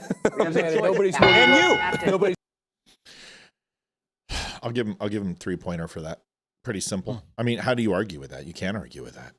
No, you can't. You know what you can argue with is CNN fact-checking Chuck Schumer in real time. Another one we can't argue with. You're going to be able to argue with the next one. I just figured we would show people the news here. CNN facts check voter ID, Chuck Schumer in real time. Go figure that CNN would finally start doing this. They did it in debates against Donald Trump, but this is good. Voter suppression. That is what the Republican Senate is wasting our time on. Pushing a voter suppression bill that most Americans do not support. A bill that appeals to only the most fringe element of the MAGA base. Take a look here. Favorite photo ID to vote. 85% of white people favor it. 82% of Latino. 76% of black Americans favor it. So the bottom line is this. Voter ID is not controversial in this country. A photo ID to vote is not controversial in this country. It is not controversial by party, and it is not controversial by race. The vast majority of Americans agree with Nicki Minaj that, in fact, you should have a photo ID to be able to vote. Do you want to know what I did today? What'd you do today? I took my daughter to go and get her learner's permit. Nice. and she drove home to. My God, I'm getting old. She I drove bet you home were today. terrified. No, she did great. She listened. I yelled at her a couple times, and she responds that way. She does it. Listen, I taught her how to walk. I taught her how to talk. I taught her how to do it. She knows me. And she actually goes, Dad, I have a hard time computing unless you raise your voice to me. So sometimes I'm like, break. And she did great. Yeah. But she's so proud. You want to know how long it took me to get her real ID? She's a woman. She's a woman, mind you, so I had to get involved. Well, she was obviously oppressed then. It probably took hours. Yeah, I mean, because you would think, because, she's a woman and she's too dumb to get real ID herself. But she has real ID now. She will have a driver's license in 9 months, and it's a wonderful system. So are you ready to hear how long? By the way, she got a 40 out of 40 on her written test. Nice. How long did it take her? 7 minutes to go in. Take the test took like 15, but to get her real ID took 7 minutes. She walked in, she showed her social security card, she showed her birth certificate, she had her picture done and had it completely done in 7 minutes. She took her test in 15, she was out the door. It was the hardest thing she's ever had to do. It was so daunting as a woman. So God, how did she even survive? Right? I don't know, but she did, dude. Obviously, I mean, is there like 2 lines there that say this is for white males and everything else is oppressed? Was that the other label line? No, it's interesting you say that, but what's funny is that like when she was driving, she would do certain things like, oh my God, I've never seen that sign before. And I would say, okay. And she's like, oh my God, you know what? I got to call Jen or whatever. And oh my God, and I said, hey, you're an idiot. No, that's what I said. Let me do this donation. Frank Wood donated $20. Mexican Joe Pesci. Best analogy of the night. It's pretty good. Thanks, I got to give it to Leeroy. So I told her, I said, hey, Hayden, I said, you're an idiot. And you're going to be an idiot for 9 months. You know nothing about driving. Idiots don't get to think about what they're going to do outside the car. They only get to think about getting home alive and getting me home alive. So idiots don't worry about ice cream. Idiots don't worry about the sign. And you're an idiot for another 9 months. Do you understand? Yep, I got it, Dad. But I will tell you, Hayden, come here. I will tell you, it was really fun to bond with my daughter and to teach her something like this because I've been letting her drive. Can you come on? Can you put something over that? Could you really? Good. Can you come on real quick? So I've been teaching her how to drive. Like she started driving a car when she was 8. I let her drive when she was 8. Okay, sit down. So here's your mic. Get your headphones on. You get to talk to Uncle Leeroy too. Okay, Hayden, are you here? Okay, let's get you zoomed in. Okay, so come on. Right. Did you just do the L? Yeah, I do the same thing. What are you I'm doing? She's trying to put on her stupid headphones. Okay, move What's the going mic on, closer kiddo? to. Hi, Leeroy. How you doing? I'm good. How are you? Okay, so Good. Congratulations. Thank you. How did it go today? It went really good. The test was like really, really easy actually. I was really scared. I thought it was going to be really hard, but it was not. How was your driving experience? It was pretty good, I would say. I don't think I messed up that bad. I only got yelled at like 3 times. It was 3 times. As far as Dad helping and teaching you, how because you won't let me go shopping with you. I won't let him go shopping with me. Can't go shopping with you. But doing the driving, how did I do? Are you okay? No, you did really good. What was our saying? Is you're an idiot and idiots don't get to think. Yeah, and also always be watching.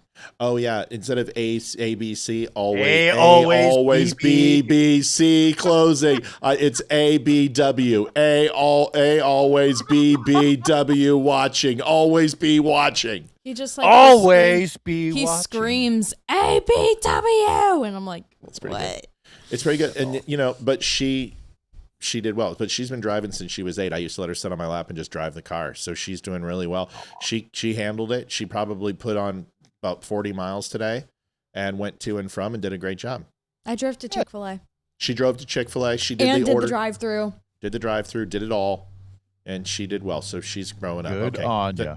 All right, leave. Okay, bye. Love you, bye. Love No, you. wait. Bye. No, let me get you off camera because you're wearing scantily stuff. Just You bought me scandally stuff. I didn't buy you any of that shit. That's your mother. No, you if bought you would be in a smock and a hijab if I had my way. I would put you in nunnery clothes. It's not too late to put you in a convent. Don't give me any shit. I love my I love my kids. They're the best, dude. Good Lord. My kids they're awesome though. You've seen them. They're good kids. Yes. She loves you. She thinks like Uncle Leeroy. Here's Cenk Uygur. He would listen.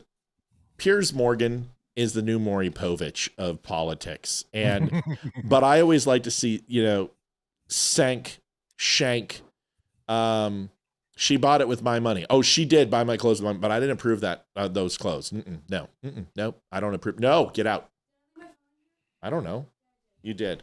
Okay, so here is Cenk Uygur melting down on Morgan. Solution to this, but first let me wade through all the lies that have been said. So if you notice, before the war, people like Ben Ferguson were saying, we're not necessarily going to attack. Donald Trump's a peace president. He's not going to attack. He's not going to put in ground troops. That's not what I said ever. Yeah. I never said it. Go find a video. Go look at YouTube. Listen to any one of my shows. I never said that. So not one damn time. Piers, this is why I shout on your program, because every time I start talking, some Israel first son of a bitch comes in and starts talking over me. Hey, you made all your Israeli talking points already. Dude, them are fighting words. Wait, it gets worse, dude. Bro, be quiet. My ass. Just whip it out and measure. Okay, You've actually done, Cenk, for 50 minutes. Cenk, for 50 minutes, you've managed to stay relatively calm. Don't blow it now. Yeah, okay. Well, that's what Israel First does. They just jabber. Anyway, so here we go. So then Ben said, and all the Israel First clowns said, we're doing this for the Iranian protesters. And once we start bombing them and murdering them, they're going to love us. And now he's saying, well, of course the protesters can't come out in the streets. We're bombing them. We're bombing them. Pretty impressive. That's what we said. All right. Yeah, all right, here we go. Will you shut the fuck up? Will you shut up? If you're putting words in my mouth that I never said, Israeli I will talking never be points. Quiet. I'll never be quiet when you put lies into my mouth of things I never said. This is every Jew hater I've ever had a conversation with. Do you remember that old guy who used to come around here, that troll? I don't remember his name. Useless POS who hated the Jews on Rumble. I don't remember his name. I don't care. Anyway, that guy. Whatever. The same way. Just complete meltdown. And he came on and called one time and we undressed him. This is who they are. They hate Jews, and if you say anything, they just literally melt down and they look like Cenk. We have to shout on this show because these assholes won't shut the fuck up. All right, just to be clear, I think there are actually less chances of Ben Ferguson shutting the fuck up than there are of the Bob Hope analogy I gave earlier. So why don't we just assume both of you can be equally garrulous? Cenk, finish your point. No, I haven't interrupted him once. Okay, so look, guys, we're ignoring the 800-pound gorilla in the room. For example, if somebody was to come in here and they were going to listen to this discussion or debate, but we told them ahead of time, hey, these guys are all clean and honest, then they'd listen to it and try to figure out what's happening. If we told them ahead of time, someone gave them $100 million to all say the same thing, we'd go, well, then we're a little bit more skeptical, to say the least. So that is what's happening with our politicians. Israel has given Congress $100 million. They've given Donald Trump $337 million. So this is all a fake conversation. But these are tiny amounts of money. They spent billions on day one of the war. Now you're cutting me off, Piers. These are tiny amounts of money you're talking about. You're making up crap. Tiny amounts of money. Yeah. Piers, are you mental? Do you know how much got spent? Do you know how much got spent on day one of the war? $337 million that the Adelsons have given to Donald Trump because he is corrupt and easily purchasable. The Adelsons are corrupt and Israelis. The Israeli Adelsons gave Jonathan Pollard a trip on their private jet back to Israel and celebrated him like a hero because they love people betraying America for Israel. But you don't think Cenk, I can prove it. So tell me if we should put American troops or Israeli troops in? Okay, why are we putting our guys in? Ben Ferguson, that traitor, said that it was no big deal that 13 Americans died. It's a huge deal that 13 Americans died. Oh, dude, he's gonna pop. He's gonna have an aneurysm. The guy's gonna stroke. Yeah. He's gonna stroke out, dude. Like I've been He's stroking right there. I've been mad like that before, and I tell you, it doesn't feel good after. You start sweating, you start getting the tingles, you start hearing heart bells in your head. Right? Yeah, dude. I've been that pissed before. It ain't healthy, dude. It takes it's like the pit of despair, dude. And someone just comes up have and, a heart not attack. to 50, you know? And like that's it. It sucks a year out of your life, dude. I just sucked 1 year of your life away. And tell me, how do you feel? Tell me, how do you? And please be honest. It's for prosperity. Yeah. Prosperity. Fucking hell. This is the pit of despair. Don't even try to. This is the pit of despair. Don't try to escape. Sank is wigging out over $300 million. Gavin Newsom spent $12 billion to eliminate poverty in his state. And what were the results? He doubled the poverty rate. And this guy's worried about $300 million. They gave $156 billion to Ukraine. What are you talking about, dude? In less than 2 years. What? I mean, come on. Anyway, here's the rest. Solution to this, but first, let me wade through all the lies that have been said. So, all right, dude. Cenk needs to get some time off. You know what I mean? Yeah. Like, go and get yourself an Arab wife so you can beat her or something. Like, you just need to calm down, bro. Seriously, he needs one of them chewable aspirins at that moment. And I'm not joking. Oh yeah, dude, he's guy's gonna have pop. a heart attack. He's gonna pop, dude. I've been that pissed. It's not good. It's not good for you. Here we go. We're gonna keep going. We've got about 16 minutes, folks. We're down. It's okay though. About $125. I know we can hit it. So let's keep going. Elizabeth Warren loves Nazis. Do you remember when she looked at Pete Hegseth and his her circa cross from the Knights of I've seen it. Yeah, I can't remember where it's from, but was it the Solomons? I can't remember. It doesn't matter, but it's an ancient cross. It's like an ancient a Celtic Christian cross symbol. almost. No, it's not Celtic. It's ancient. I want to say it's from King Solomon, but God, I can't. Oh, I'm just too tired. It doesn't matter. The point is, she went off and she's like, "This is an Aryan Nation Nazi tattoo." And they remember when they all flipped out over Pete Hegseth and his confirmation. Okay, watch this. I'm endorsing Graham Plattner for Senate in Maine, and here's the reason why. Graham Plattner is the real deal, and people are ready to vote for someone who will actually fight for them. Not just nibble around the edges, not just wimp out at holding the rich and powerful accountable. Graham Plattner has the grit to go against the grain and to fight for what is right. And the people in Maine are fired up and excited for change. You know what? That's the energy, that's the fighting spirit that the Democratic Party needs now more than ever. Graham Plattner can help us win back the Senate, and he can help us build a country that doesn't just work for a tiny sliver at the top, but a nation that works for working. Jerusalem Cross. Oh, yes. yes. It wasn't Solomon, but it was the Crusades, which is close enough. So Jerusalem Cross. I actually have a recording of the people in Maine at one of his rallies. Unfortunately, I don't have it, so I can only just go ahead and read it to you. It's Sieg Heil, Sieg Heil, Sieg Heil, Sieg Heil. Families. Dude, God, Pocahontas. she is so two-faced. Pocahontas. So two-faced. Like every lie is there to cover her tracks from the Democrat Party, and every other lie is there to bring down or misrepresent the Republican Party. That is her only idea of what politics is, and that's the only reason it's been so successful, because you literally have a 50-50 hit rate amongst your constituents on whether or not you're going to sell them on a type 1 or type 2 logical error. That's the only reason that lady is famous. I don't really give a shit that Graham Plattner has this tattoo. I don't care. I don't. I will be honest with you. A lot of people give me shit about my Molan Lev tattoo. World War II stuff. Ukrainian army is used. Kevin Bernard, a few bucks closer, $10. Thanks, Kevo. Skulls. I've got a skull. I've got two. I've got one here, and then I've got my Navy one. Anyone could say that has something to do with the SS or whatever. This is a signature piece of the SS battalions and the Nazi death camps. You knew what you got. You specifically got the exact profile of the skull correct. You put it on the back of an emblazoned shield. You know what it is. It's an Aryan tattoo.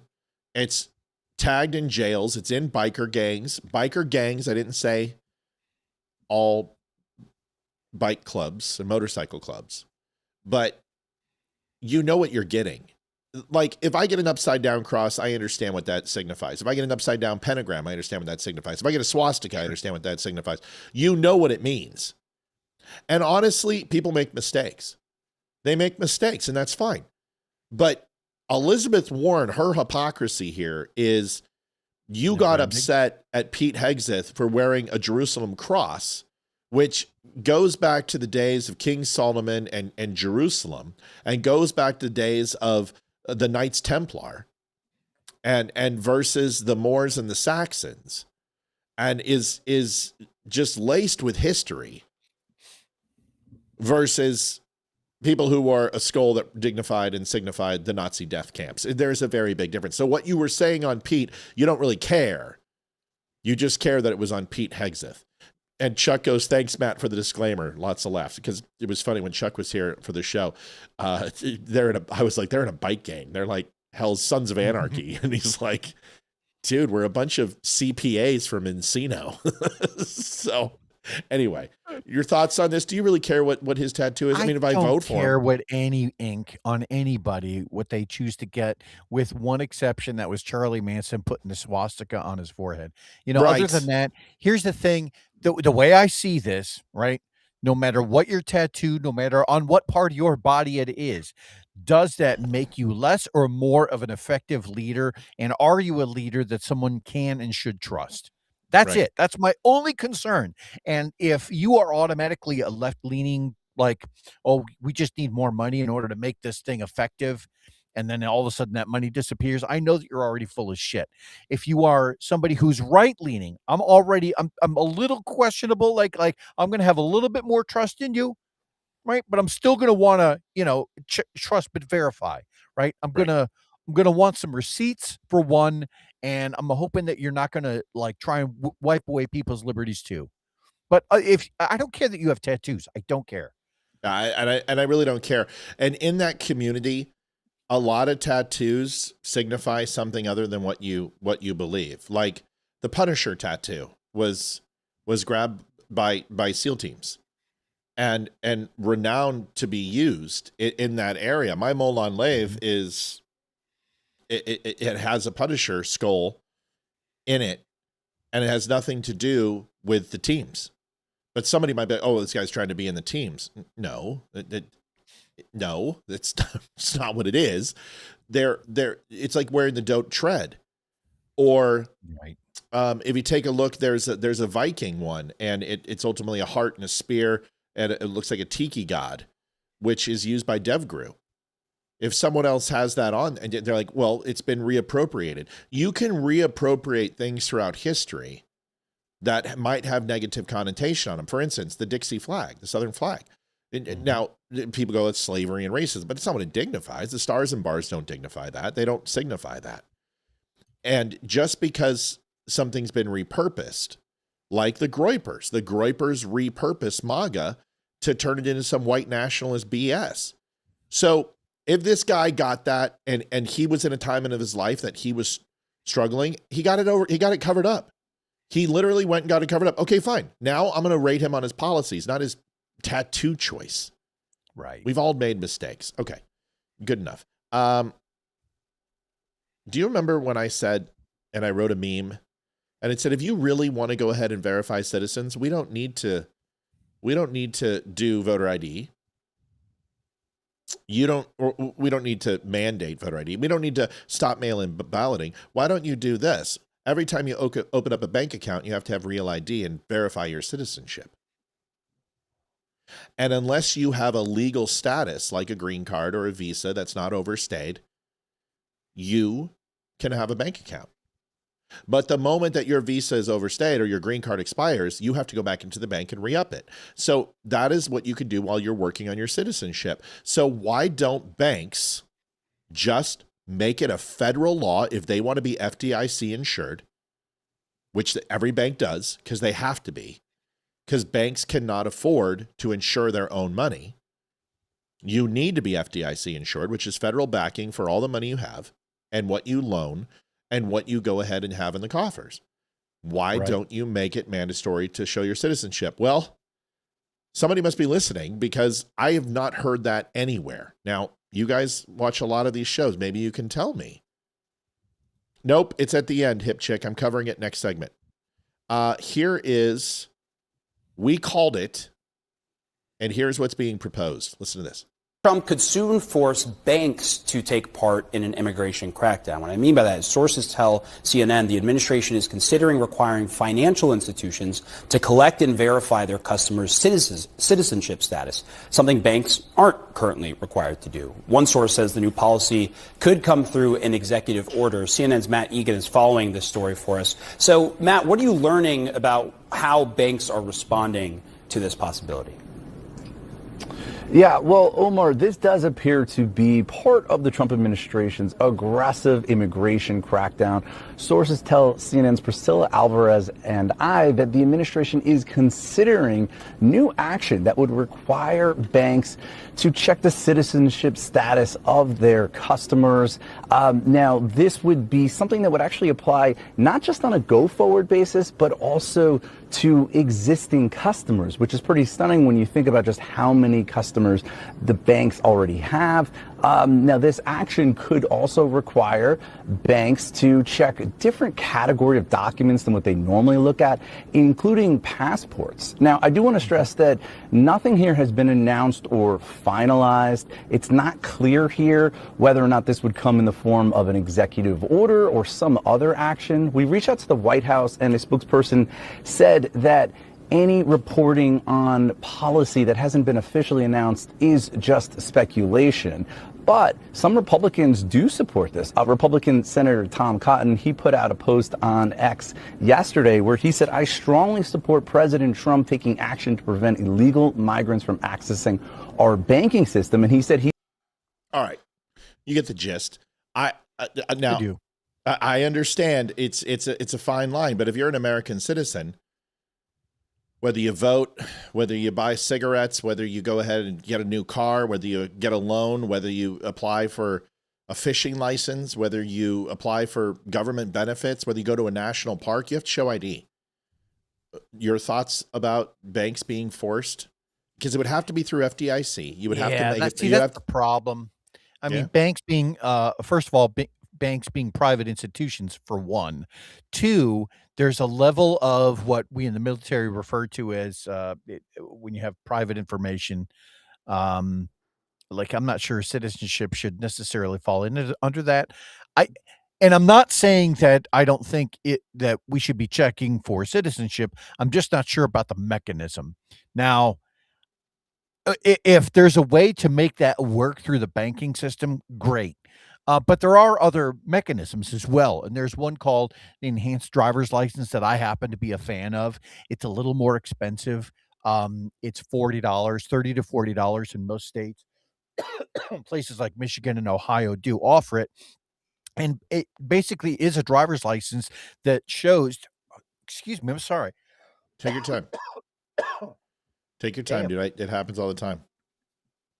It's a driver's license that does show your citizenship status, right? And so that's real ID, right? No, those separate. That's a separate thing. But real enhanced ID driver's license or go ahead. Real ID does that though. Why would you need both? Does Real ID in every state show citizenship status? Yep, same exact thing.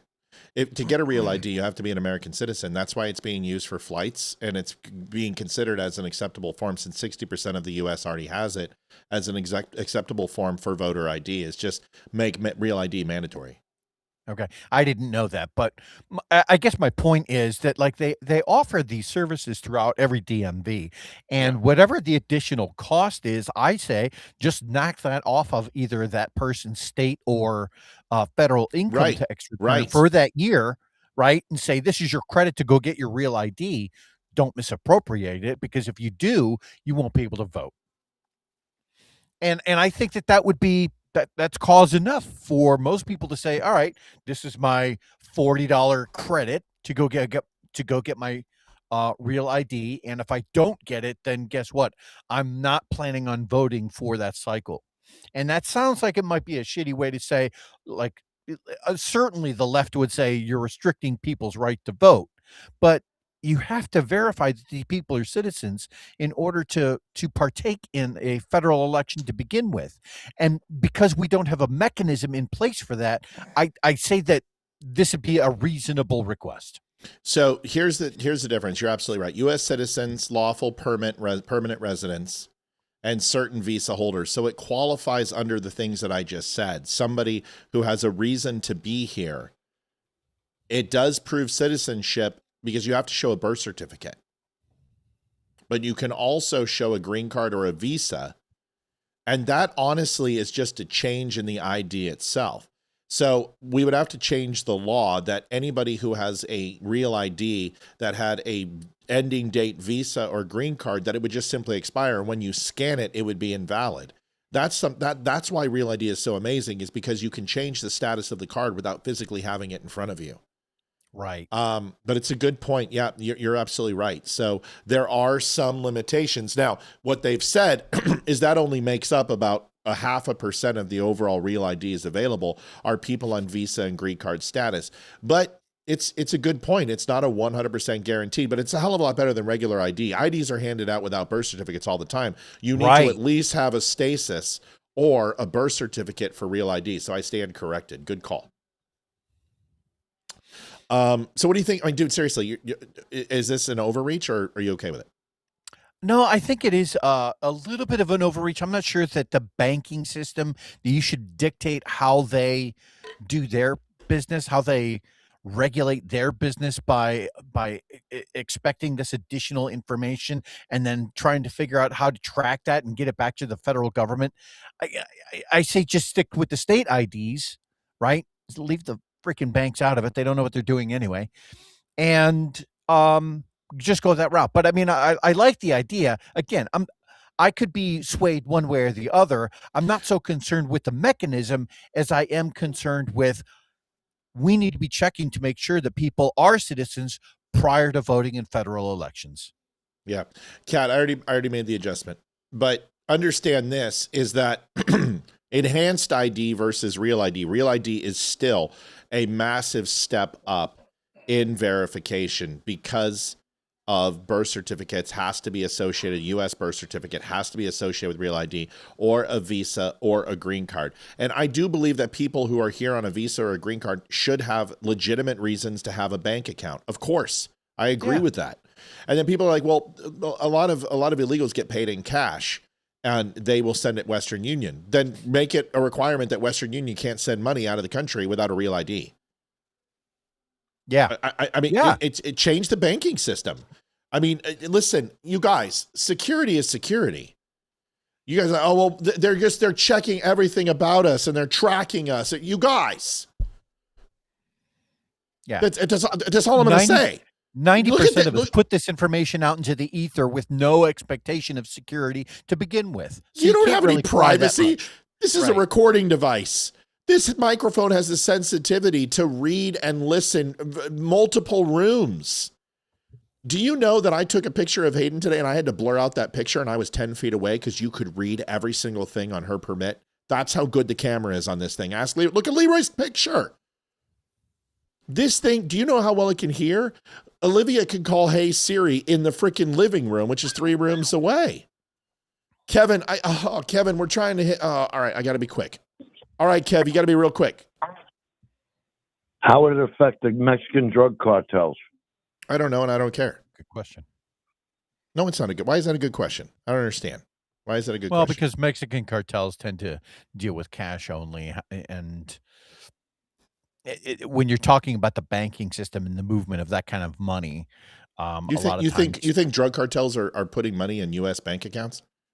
no, And no, but that's transferring it to Mexico. Say it again. It's easier to transfer a large amount of money than carry it across the border. When you say large amount of money, what type of You mean denominations are electronically? talking about? Yeah, because that's not. I disagree. You could have businesses set up where you could transfer large amounts of money without. Yeah, but so you're talking about Triggering, shell corporations, and you're talking about like offshore accounts. All that stuff's tracked. The moment you put it digitally in the system, the U.S. government's going to have access to it.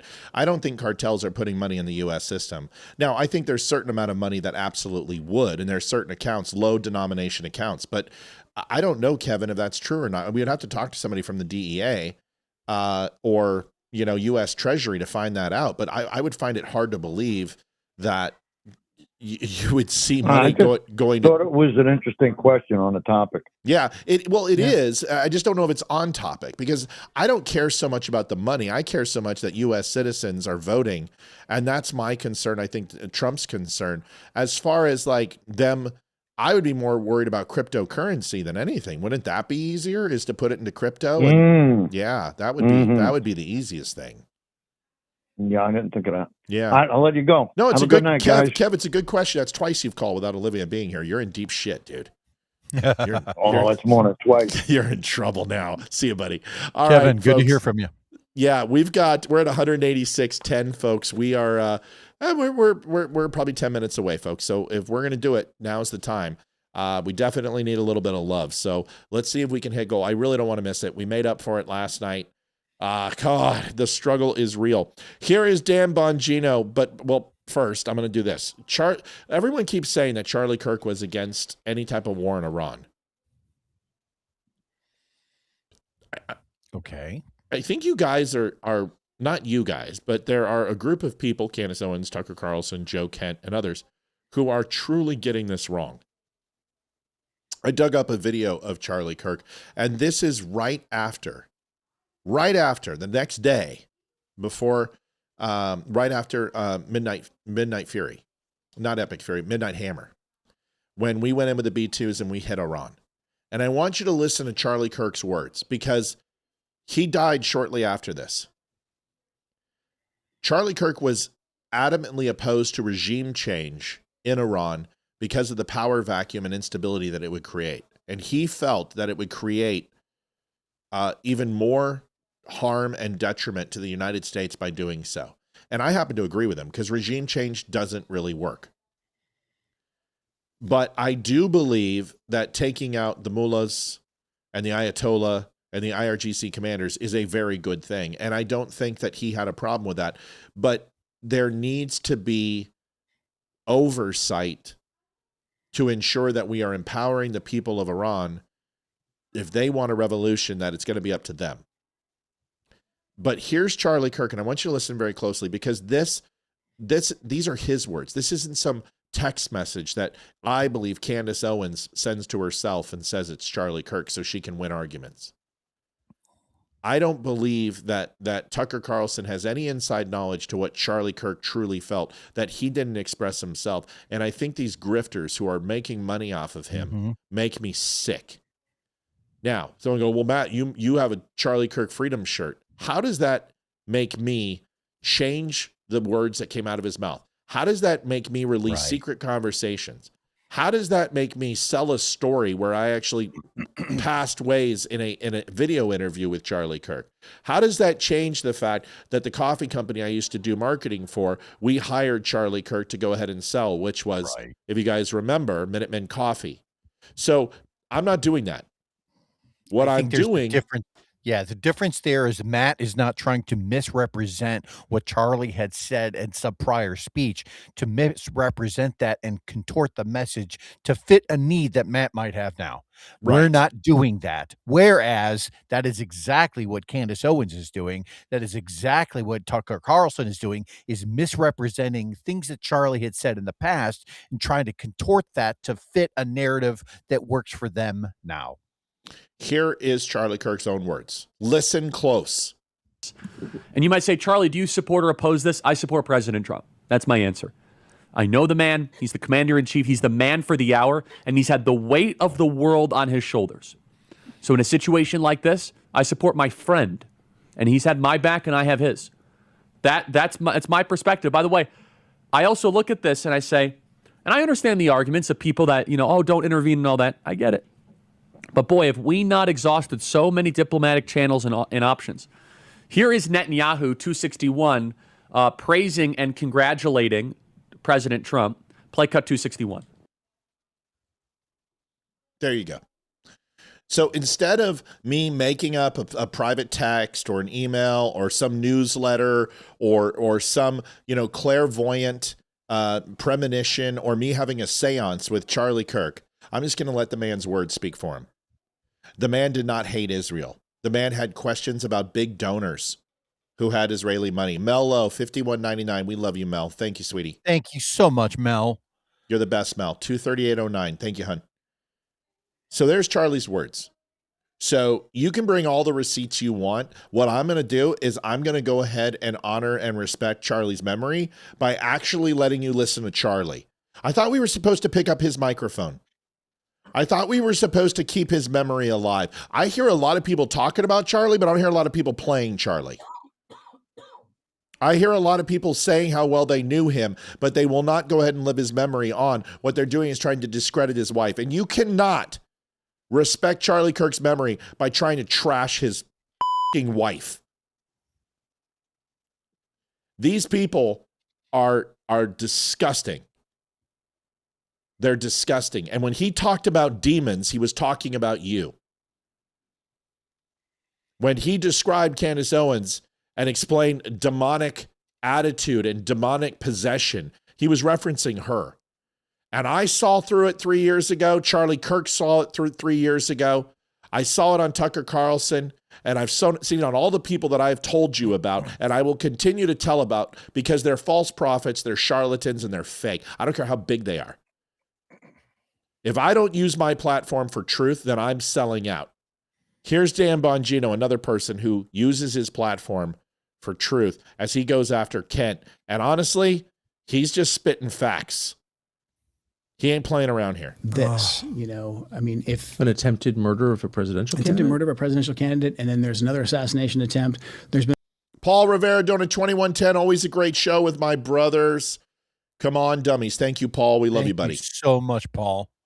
Here's the rest. multiple public breaches of President Trump's security over the last year. Yeah, correct. And then, Charlie Kirk is killed publicly in a very horrific way, and we're not really even allowed to look into that at all. Okay. Listen, folks, this part I have to just leave here. This is some of the most disgusting, unethical, and immoral stuff I have ever seen. Leveraging the death of my good friend, his brutal murder, his assassination that the whole world watched in all of its horrifying gore for your podcast appearance, you're disgusting. Amen. Thank you for your service to the country. You're also disgusting. Yes, you are. Amen. This is filth. This is just filth. I wasn't allowed to ask questions, Joe Kent. I'm just going to leave that there, folks. And all you people defending him right now, I'll accept your apology later. You watch. You weren't allowed to ask questions? He's going to get crushed. Sure you want that on the record, Joe? I'll take it one step further. Does everyone want to know what I'm going to come back to this. You want to know what Dan Bongino's telling you? Does everyone want to know? Because I'm going to do it right now. I'm going to drop the bomb. I'm going to make another prediction, folks, and I'm going to tell you exactly what happened. I don't have any inside knowledge. I don't have any inside baseball. I haven't talked to anyone in the Secret Service, the FBI, U.S. Marshals, the State Department. Nobody has given me this information. Let me tell you, Joe Kent was leaking information. You want to know who he was leaking it to? Nick fucking Fuentes and Tucker Carlson. Mm-hmm. I can see and that. Candace Owens.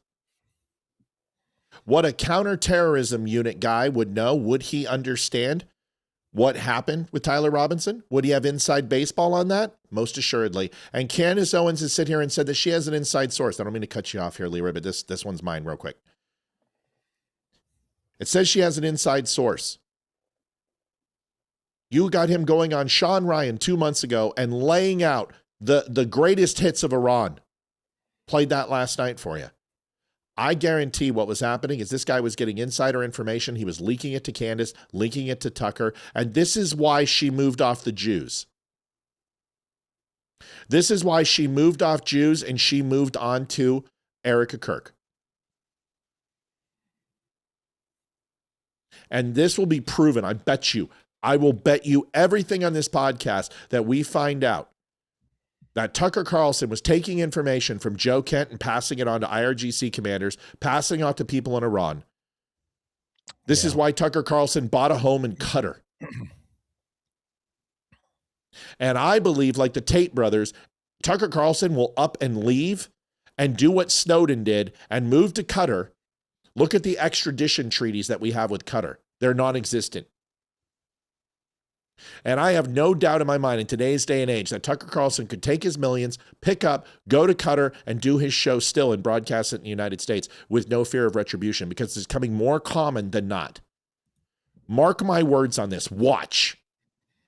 I'm going to go back and finish this, and then I want your comments. Debbie Boggs donated $17.76. Keep praying for President Trump. We will. Leeroy, thanks for letting me spit this out. Let me show you the rest of this, and then you have all the comments you want in the world. You know, I mean, if an attempt. This is filth. This is just filth. I wasn't allowed to ask questions, Joe Kent. I'm just going to leave that there, folks. And all you people defending him right now. You didn't know this, Tim. Tim, what do you mean you already knew this? Why, you've said that last night, too. I don't understand what you're talking about. We came out with Joe Kent the moment he resigned, and we hit that up before. Who said it before us? Who put it out there before us? Who said and who has said that he's talking to Tucker Carlson?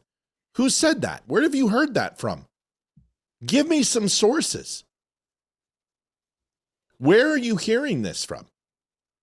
And just because I'm saying something that you might be privy to or someone else has connected the dots, that doesn't mean that everyone knows this.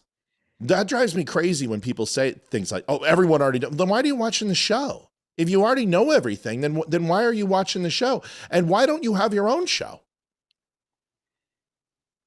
Because I'm not hearing this in the mainstream. Please show me the Fox interview that shows that he was leaking information to Candace Owens, that he was leaking information to Tucker Carlson. Please show me who said that. The best of my knowledge, the only thing that's been given out so far is that he's under investigation. That's for it. Leaking. Not to whom. Nobody's connected the dots with Tucker and Candace, and he's on both of their shows and have booked. So, Tim, I'm not upset. I just like it seems like you're riding me a little bit here, and I'm a little bit confused. Mr. Hollanday, $40.81. Thank you, my brother. Appreciate you. I'll keep throwing down if you keep picking up. Thanks, buddy. Let's listen to the rest. Tim, call in, man, or let me know, because I feel like there's some resistance here that maybe you have information that I don't have. Maybe you're hearing it, because let's face it, I don't listen to every single show out there. Maybe some people are saying this. But from my understanding, when we released this stuff on Joe Kent, Leeroy and I broke it down very specifically what this guy was doing and said, this looks like this, like he's trying to get out ahead of something. The other night, and you're like, yeah, Matt, we already know that. How? So help me understand. I'll accept your apology later. You watch. You weren't allowed to ask questions? Sure about that? Okay. Sure you said he's under investigation. They cut him out of every meeting knowing he was leaking info. That came out yesterday. Leeroy and I said that the night before last. Under investigation is when he went ahead and released the letter the day after, and when he booked on Tucker. Nobody has said that he's leaking to Tucker. Nobody has said he's leaking to Candace. Nobody has said any of those things. We came out and talked about that he is looking like he's getting ahead of something and has been cut out. We said that. So we just because we say it at 7 o'clock at night, that doesn't mean we're running off information that's already privy, because it couldn't have been, because that didn't come out until the next day that the FBI said he was under investigation. They said that he was castigated kind of out of the inner circle, but that didn't come until hours after he released his statement, brother.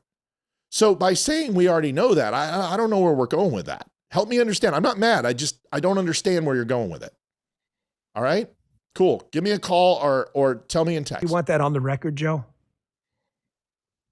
You weren't allowed to ask questions? Really? Go ahead. Really even allowed to look into that at all. And Charlie Kirk was one of President Trump's closest advisors, and he also advocated heavily against a war with Iran. He was in the Oval Office. He did? That's fascinating, because I've had conversations with Charlie too. I don't talk about them because the man's dead and I don't like to invoke his name for podcast clicks, okay? Thank God. Only to remember him. Sorry, I'm mad about And I'm not going to do it now.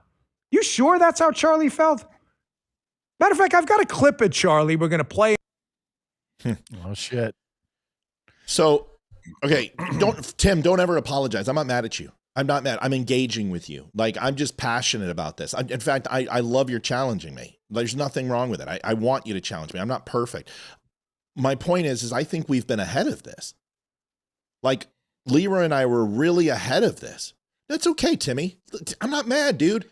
You don't have to apologize. You don't have to say you didn't word it correctly. It's okay. I just felt like when I'm talking about this, you're really passionate about this. And like, you're coming down like, dude, Matt, I know all this already. Because I don't. But this is my thought, is that he is leaking, because I also made the comment that possibly, if you guys remember the strike that we had to do in Syria, you remember the stuff that got on top of Pete Hegseth with the Signals app. Was that Syria? I think it was Syria.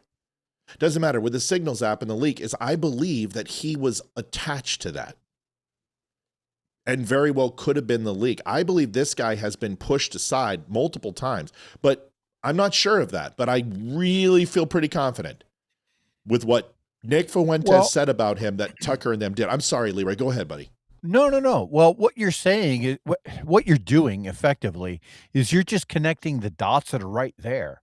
They're right there for everyone to see. Everyone kind of already knew, because we hinted at it the other night, that Joe Kent had pretty good relations with Tucker Carlson, with the others that are in that group, Candace Owens, blah, blah, blah, blah. Nick Fuentes, etc. Yeah. So for him to serve as the chief on the counterterrorism task force, right? And then we also recall from several months back what you just did just now, which was to recall that Candace Owens is like, oh, we have insider information.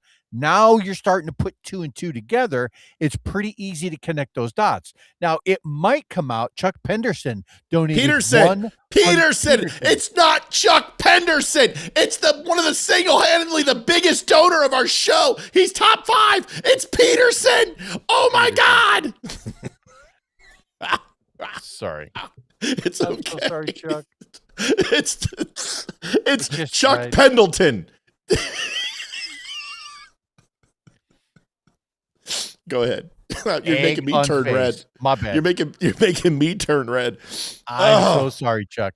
Thank you though so much for the donation. We love you, Chuck. $100. Thank you, sir. Yeah. No, go ahead and you say your comment now. I'm sorry, I didn't mean to interrupt, but we had to hit that. You don't know. Yeah. I mean, now I'm off track. I completely. Yeah. Sorry. Mr. Sauce goes easy, Chank. Because that's what I was doing. I was trying to do the Chank week. I even got red face. Matt, I'm sure that Kent was given the choice to resign or face firing or worse. I don't think so. Not that letter. I think that letter of resignation took them by surprise, because he got ahead of it and he did it on social media. It was a very public resignation, and he threw the Trump administration under the bus. I believe that he was castigated out. He has a lot of connections. He's a very well-connected guy. He has a lot of inside baseball, and somebody said, dude, the FBI is investigating you. And he got ahead of it. And now Chuck goes, fuck you, Leeroy, or whatever your name is. Your name is. So I think this guy probably caught wind that he's under investigation, and he tried to get ahead of it. That's what we said. Yeah. You know what I mean? Yeah. The Matt and Leeroy shows are always the bomb. When we have fun, we don't try to hurt each other. I listen. We were talking about this before the show, that the first 2 years of our show, like sometimes it would be contentious because I would, we would get into little bickering matches, and most of it was my fault. We kind of feed off each other and know we're kidding now, and there's no personality issues. PPD made some accusations of leaking from him to Tucker yesterday. People are connecting the dots quickly. Joe Ken isn't looking like a quality man. He isn't. He's a piece of shit. And I said it before, and I'll say it again. Appreciate your service. Don't appreciate that you were a coward. Let me get this straight. So you swore an oath to protect this country from all enemies, foreign and domestic. And when we have the biggest threat to our country since 9/11, you decide to quit. Yeah, you and Marjorie Taylor Greene can elves. That's what I think. Even the gay, short Mexican midget got it right. We've got 7 minutes left. This was funny. Here we go. Watch this. The short gay Mexican has it right. This is Joe Pesci's father, the guy that we saw. This is his son, Nicholas Fuentes. We're going to do a paywalled show. Tell all. Oh, did you hear what Joe Ken said about the Charlie Kirk assassination? He strongly implied there's a conspiracy. Well, what is the actual purpose of having you in the USIC and then flaming out and resigning if you're not going to tell us what you know? Do you know something or not? Because if you know something and you're not telling us, then you're part of the cover-up and you're lying. If you don't know anything, but you're implying you know something, then you're lying. And I question your motives. Why are you leading us to draw this inference? I don't like that. Beyond that. So I saw that, and that made me lose my mind. I'm so sick of that stuff. I have no tolerance for that. Every day these people are baiting us. Yeah, no, go. This little... Oh, I cannot stand this guy. But what Nick is basically saying is it's binary. Either you know something or you don't. And if you don't, you're an idiot. If you do, then you're lying to us. Here's the deal, though. You are not entitled to all information. There's a fair amount of information, especially coming from the chief of the counterterrorism task force that is classified, and you don't have a clearance. So no offense, Nick Fuentes, but you don't have the right to all information. You are not privy to it. And even in cases where this guy was leaking information, then he was in the wrong. So I dislike Nick Fuentes. I can't believe I have to defend Nick Fuentes here. Here's the thing, little Nicky here, our Mexican gay midget, he's actually throwing these people under the bus for hiding information behind a paywall, telling people that they have the secret information plot of Charlie Kirk's assassination and then not having anything. He's actually hitting them on that. Just FYI. I dislike I know. Him so I dislike him too. I'm just gonna, even when he makes a take that's halfway decent, I'm going to show it. That's all I'm saying. Okay, everyone hates Nick. I know. I'm going to play it, guys. Sorry, you don't have to like it, but let's just listen to finish the rest. To subscribe, get on the paywall, watch the next episode. We have new Charlie Kirk text messages on tomorrow's episode. We have Netanyahu's letter, but we're not going to release it until. We have new, what did Candace Owens put out the other day? We have new footage from behind Charlie Kirk. She waits until the end of the episode, puts it at the very end, and it's a nothing burger. I'm so sick of that. I'm a conspiracy theorist. I believe in conspiracies. I want to see the evidence. Yeah. And don't tell me you're a brave truth teller. Don't tell me you're a martyr if you're hiding things. And if you don't know something, then don't imply that you do, because that's dishonest. And so anyway, if we're gonna by the way, all Jews suck. God, he is a Karen. He was a little Karen in a tie. He's a Fed. He's a Fed dude. There's no doubt in my mind. He's listen, people talk about a psyop. People talk about disinformation. This kid is the perfect mix of complete disinformation junkie. The guy is bipolar. He can never decide which side he wants to be on. He doesn't know what's going on. I just happen to agree with him that I'm sick and tired of the paywall information. I called out Dinesh D'Souza. Yeah. You remember? I called out Dinesh. I'm fair. I hate the paywall. I remember when he put up the 2,000 Mules or whatever the name of that movie was, and he put it up for pay-per-view and then didn't really give any solid evidence at the end. It was all conjecture. I get the argument. My problem is actually with Nick. It's actually with Nick. He's demanding of the information on one hand, and if you don't give out the information, then he's basically calling you a liar, which is the worst combination. There is zero room for any sort of nuance. He doesn't understand what that is, which is why he goes to these extremes. This is why he says, oh, I have to cross the street when I see a black person. Oh, all women, they all want to be, whatever the case is. Like, he is that kind of an extreme psychopath that he believes this crap. Daniel Dupuis says, not Nick, please, not Nick. Can't stand him one bit. You don't know the history of us with Nick Fuentes. His Groypers tried to come in here and tried to spank Leeroy and I around. It did not go well for the Groypers. In fact, Beardson, who is little Nick Fuentes' second in command, I cooked Beardson. He came on here and he tried to insult my wife. He tried to do all this. They tried to say they were going to rape my child and kill my kid, some horrible shit. And they tried to get me, and we would not let it get our goat. Like, they had no power because we would not let them. They tried to troll us and drop the N-bomb. They tried to get us to go ahead and bite on their personal insults. And all we did was just bring it back to them and go, dude, like, what do you want to talk about something important, or do you just want to keep throwing insults? And it was just, it was a master class on how not to let people gaslight you. And they don't come around anymore. At the end of the day, I view Nick Fuentes as this far leftist who dresses up in the cloak of somebody who's pretending to be somebody on the right, and he's not. He is a far leftist who is willing to lie, cheat, and steal his way into clicks so that more viewers will tune into him. That's how I see him. Real quick, and then we're going to get out of here. We got one more video. We're almost at the 9:30 hour, and that's usually time to go. Tim says, I just want to know how long he was ousted. Understand this. You can be compartmentalized. No, not compartmentalized. Sorry, wrong word. You can be isolated from the inner circle of the administration while still getting updates on current events and situations and sit reps that are going on in the U.S., message traffic and alerts. That's not when we say that he didn't get to sit at the table. I don't believe that he was in daily briefings. I don't believe he was in war room conversations in any way, shape, or form. I don't believe they polled him and brought him in. He probably received his information secondhand, not from the president directly. And when you are not trusted in that circle, it may not be worth it to get rid of you. You may still have some sort of gravitas or may be really good at your job, but you are not brought in. And the best example I can give you is George Bush did that with several people. Obama did that with several people who were really good at their job.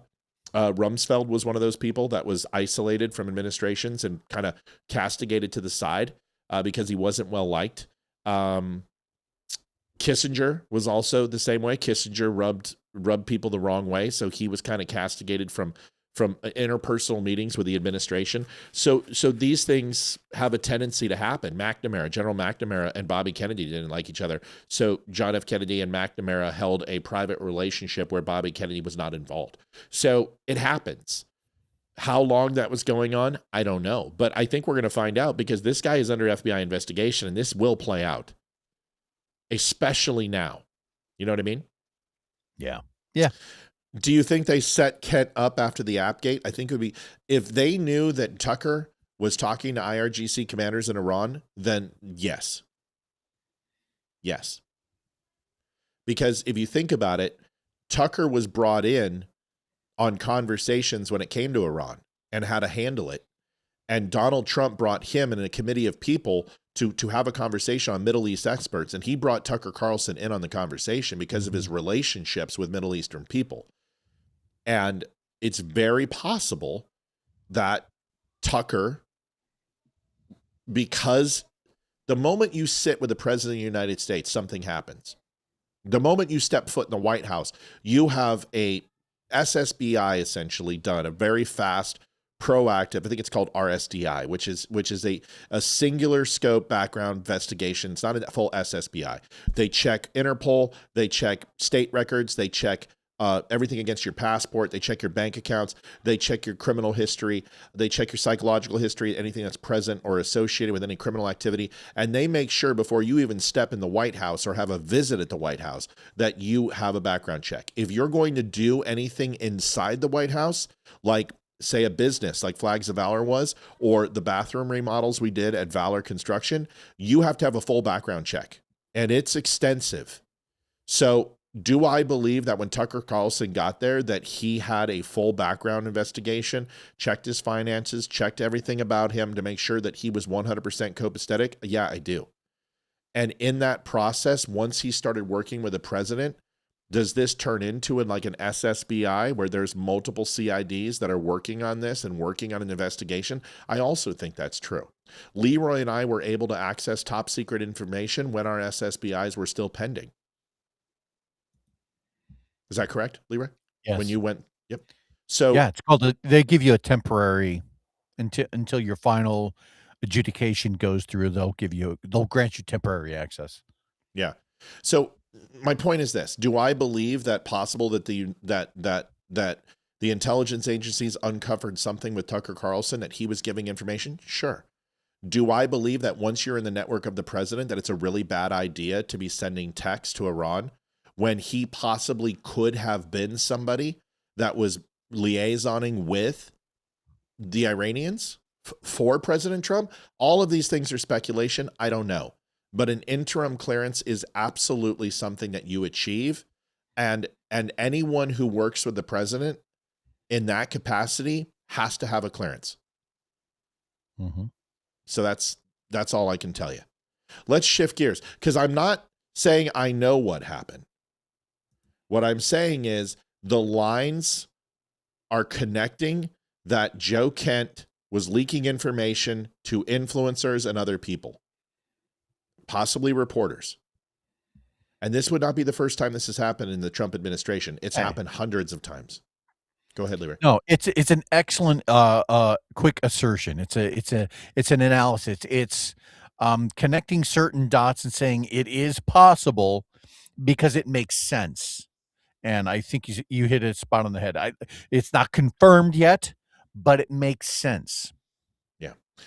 Tucker told Iran that Donald J. Trump was bluffing and brought it back to the hive. Then boom, with all of the first in line in the room. Listen, I don't know the intricacies. I wasn't in the room. I'm not going to speculate. What I'm going to say is that I think that when you have back channel communique with foreign countries, you better be on the up and up, and your loyalties better be to the United States. We learned this with Khrushchev and Bobby Kennedy with the Trident or the Titan missile systems and the Minutemen missiles that were in Turkey. We understand the backdoor deals that they had after the 13 days event with Cuba. You got to be careful. There were communications between Gorbachev and Reagan that were backdoor communications. People were held and charged with foreign espionage because of these communications and showing sympathies to the Russians. This isn't the first time. What confidence level would I put this at? Confidence level that Joe Kent was releasing information? 100%, because the FBI is investigating it, and this predates him resigning. So I'm confident that that's 100%. Confident that he was leaking information to people like Sean Ryan, Candace Owens, Tucker Carlson, I'd put that about 90%. Because if you're going to leak information, you're going to do it to news agencies, you're going to do it to people who you respect, you're going to do it to people who give you some sort of gravitas. And the moment that he was booked on Candace, on Tucker, on Sean Ryan, all within hours of his resignation, yeah, it leads me to believe that he's going to go out there and send his message out to millions of people and try to get as much cover as he can for this, and ultimately split the MAGA movement even further. I feel pretty good about that. I feel pretty good about that. I feel really good about it, because that's how you get cover. All right. Yeah. I'm not sure that I'm at 90%, but I'm certainly above 70. So yeah, I would feel pretty confident about it. When I say 90%, it's only because of the bookings, right? This guy could have run to CBS News. He could have run to ABC. He could have lawyered up. He could have been a whistleblower and went under whistleblower protection status, which would be proactive and reactive. It would be retroactive too. So if this guy was innocent, it wasn't doing what they said, then why didn't he become a whistleblower? Why didn't he use whistleblower status to offer him retroactive protection from his crimes? Become a witness. Why not? Well, we know why not. So there's just too many questions that I have that don't demonstrate the things as a professional, as an intelligence professional, which he most assuredly was, that he would not use the law to protect himself from these accusations unless there were merit. That's my point. Okay? So maybe not 90%. Am I sure? No. Do I have a very strong feeling? I'm going to back that down. I'm going to go to 70, but I'm going to keep watching this. But I'm telling you, the things that I said right there, I bet you it comes out just like I said. Strong indicator, yeah. Okay. Yeah. Well, last quick video. This is just something I wanted to show, and then we're out of here. I'm sorry we're late tonight, but dude, it was a smoking show. No, this is a great show. I said a Bud Light. This guy is Russian Times. He's British, but he's on RT. I don't like RT. Okay, it's Russian media. So the tag's going to be on there. I don't support RT at all, but this video comes from them, and it's the only copy I could find. But I want you to watch this come in. I think this is a Spice 2000. I think this is a laser-guided bomb that hits. Watch this. This is real. It's verified. He took shrapnel in the left and right arm, in his wrist, hurt 2 fingers. This is insane. Watch this. Further rocket attacks were reported against Nahariya and admitted.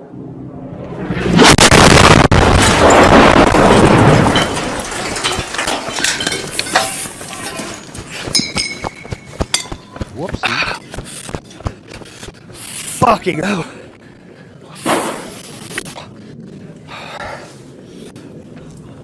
Fuck. Dude. All right. Further rocket attacks were reported. Damn. Listen, guy. I also found this in my research. This is straight from IDF's site on X. He's not wearing a helmet. No, he's stupid. Well, look at that blast vest he's got on. I mean, dude, that's literally there's no armor in there. There's no plating. It looks like linen. Yeah. No, yeah, dude. It's like, what are you gonna go do fly fishing down in the local haberdashery? I don't even know what a haberdashery is. IDF issued a warning on March 18th about strikes on the Litani. Oh, we have a donation. Mr. Holiday's 224. Doobie brother, $420, $420. You're so funny, Maddie. About strikes on the Litani River crossings. Well, if he's at a river, maybe he was doing some fly fishing. Urging evacuations north of the Zarani River. Contrary to the Post claim of no warnings, the crossings were being used to transport weapons of Hezbollah, Iran's proxy network, to target Israel. This guy's saying he was targeted by the Jews. Bro, look behind you. That's a reinforced topper on that road. Do you see that? Do you see the rebar sticking out of here? Mm-hmm. Which means that that's been hit multiple times. So there's something underneath that road, you bozo, and you literally sat on top of it, and then this happened. Further rocket attacks were reported against Nahariya and admitted.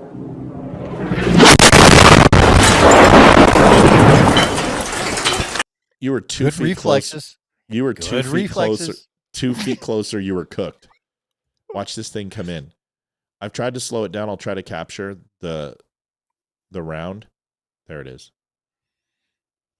Look at its profile. Let's see if I can get this. I'm going to get it. Damn it. It's so hard to catch the frame. It comes in so quick. Yeah. I think it's the Spice 2000. It's got foils on it. It's a laser guided bomb, but you can't. That's close. Here, can you see that? Yeah, I do. Here, let me blow it up. What is? It looks like I mean, it's kind of a side profile. Yeah. Yeah, but look, it's got fins. It's got stabilizers on it. It looks like a Spice 2000, dude. I don't know. Here, this is what I think it is. I've done a lot of research on it. I've tried to find what it is. It doesn't look like a part of the GBU world. The wings are kind of slanted back like a Delta design, but yeah. And Israel has it. It's in its arsenal. So I have a better. I can't stop it, but I have a back end profile of it, and it looks a lot like it. I think it's the Spice 2000. Unfortunately, the frame. That's what it looks like to me, and which explains because the overall explosive The penetrating power is what it's used for. And if you take a look at the explosion, watch it again.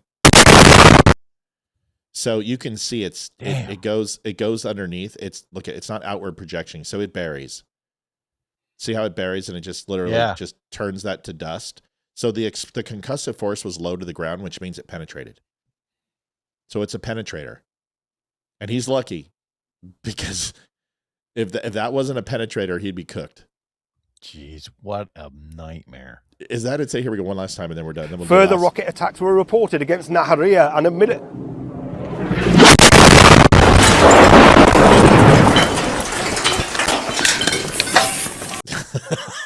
That's just and the shrapnel just keeps falling. It's like a Hollywood movie where you hear like pipes and shit in the background. Oh yeah. Well, That's it just took unreal. that rebar. What they did is they hit it with a surface level.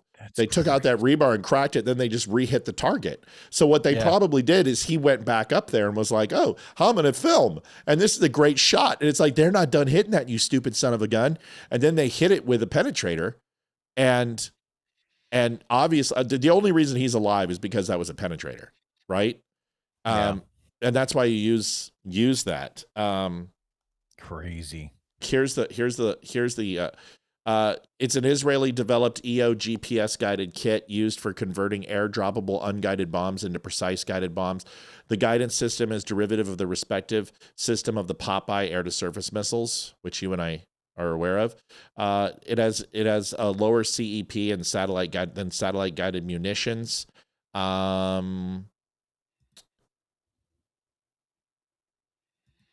Usually is placed, it's a 400 kilogram, 1,000 pound warhead, such as the MK-83, the MPR, the Blue, or the RAP 1000, but can be placed on smaller munitions of 500 pound and 250 pound variety.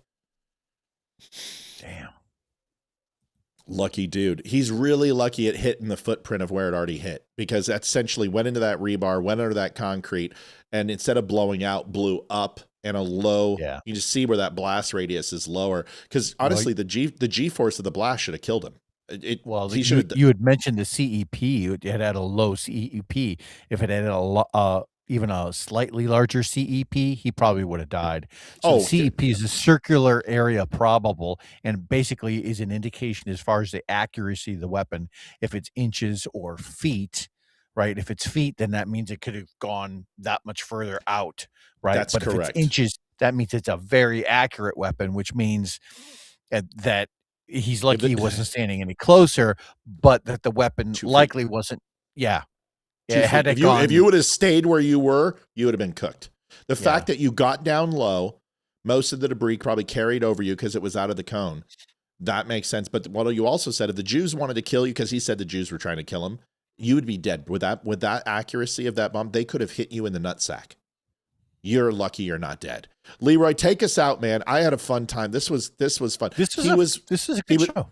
He was with RT, and he's British, but he's with Russian Times, so they're disinformation shitheads. But that's all legit. He was hit. He was struck. He was in the hospital. He got out processed. I've seen the video. It's legit. Leeroy, take us out of here. We had just a hell of a show. We made fun of a little bit of Joy Reid. We hit up a little bit of Gavin Newsom. And that's the kind of thing we're looking to do, right? Is to kind of expose some of those hypocrisies. A lot of good donations. Chuck Peterson, my apologies, $100 donation. Thank you so much, Chuck. Thank you to all of our sponsors. Thank you to the friends of the show and the family, Damani Felder, just amazing people. Thank you so much. And beyond that, I'm just happy to be here. Matt, it was a great show. It was fun. Dude, that guy's alive because it went into the imprint of another bomb. So that could have been a bridge infrastructure. We don't know what it is. It wasn't a common roadway. There was, if you look, there was aqueduct railing on the top of it, and there was split rails. So it's some sort of irrigation there too. So something was there. Could have been a turbine, could have been a generator. There's a lot of things it could be. We don't know.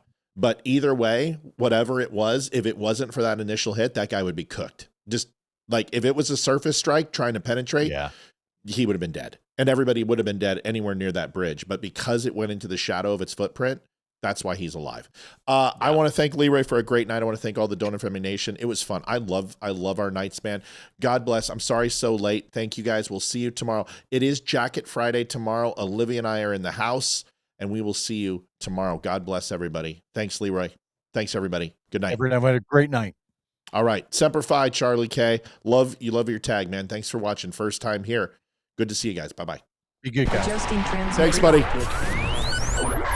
This is the Don't Unfriend Me Show with your hosts, Matt, Leeroy, Amy, and Olivia. Geopolitics, military analysis, and election coverage. Coming to you live on all major social media channels at The Dumb Show. Honest, direct, unfiltered. We can agree, we can disagree. Just don't unfriend me.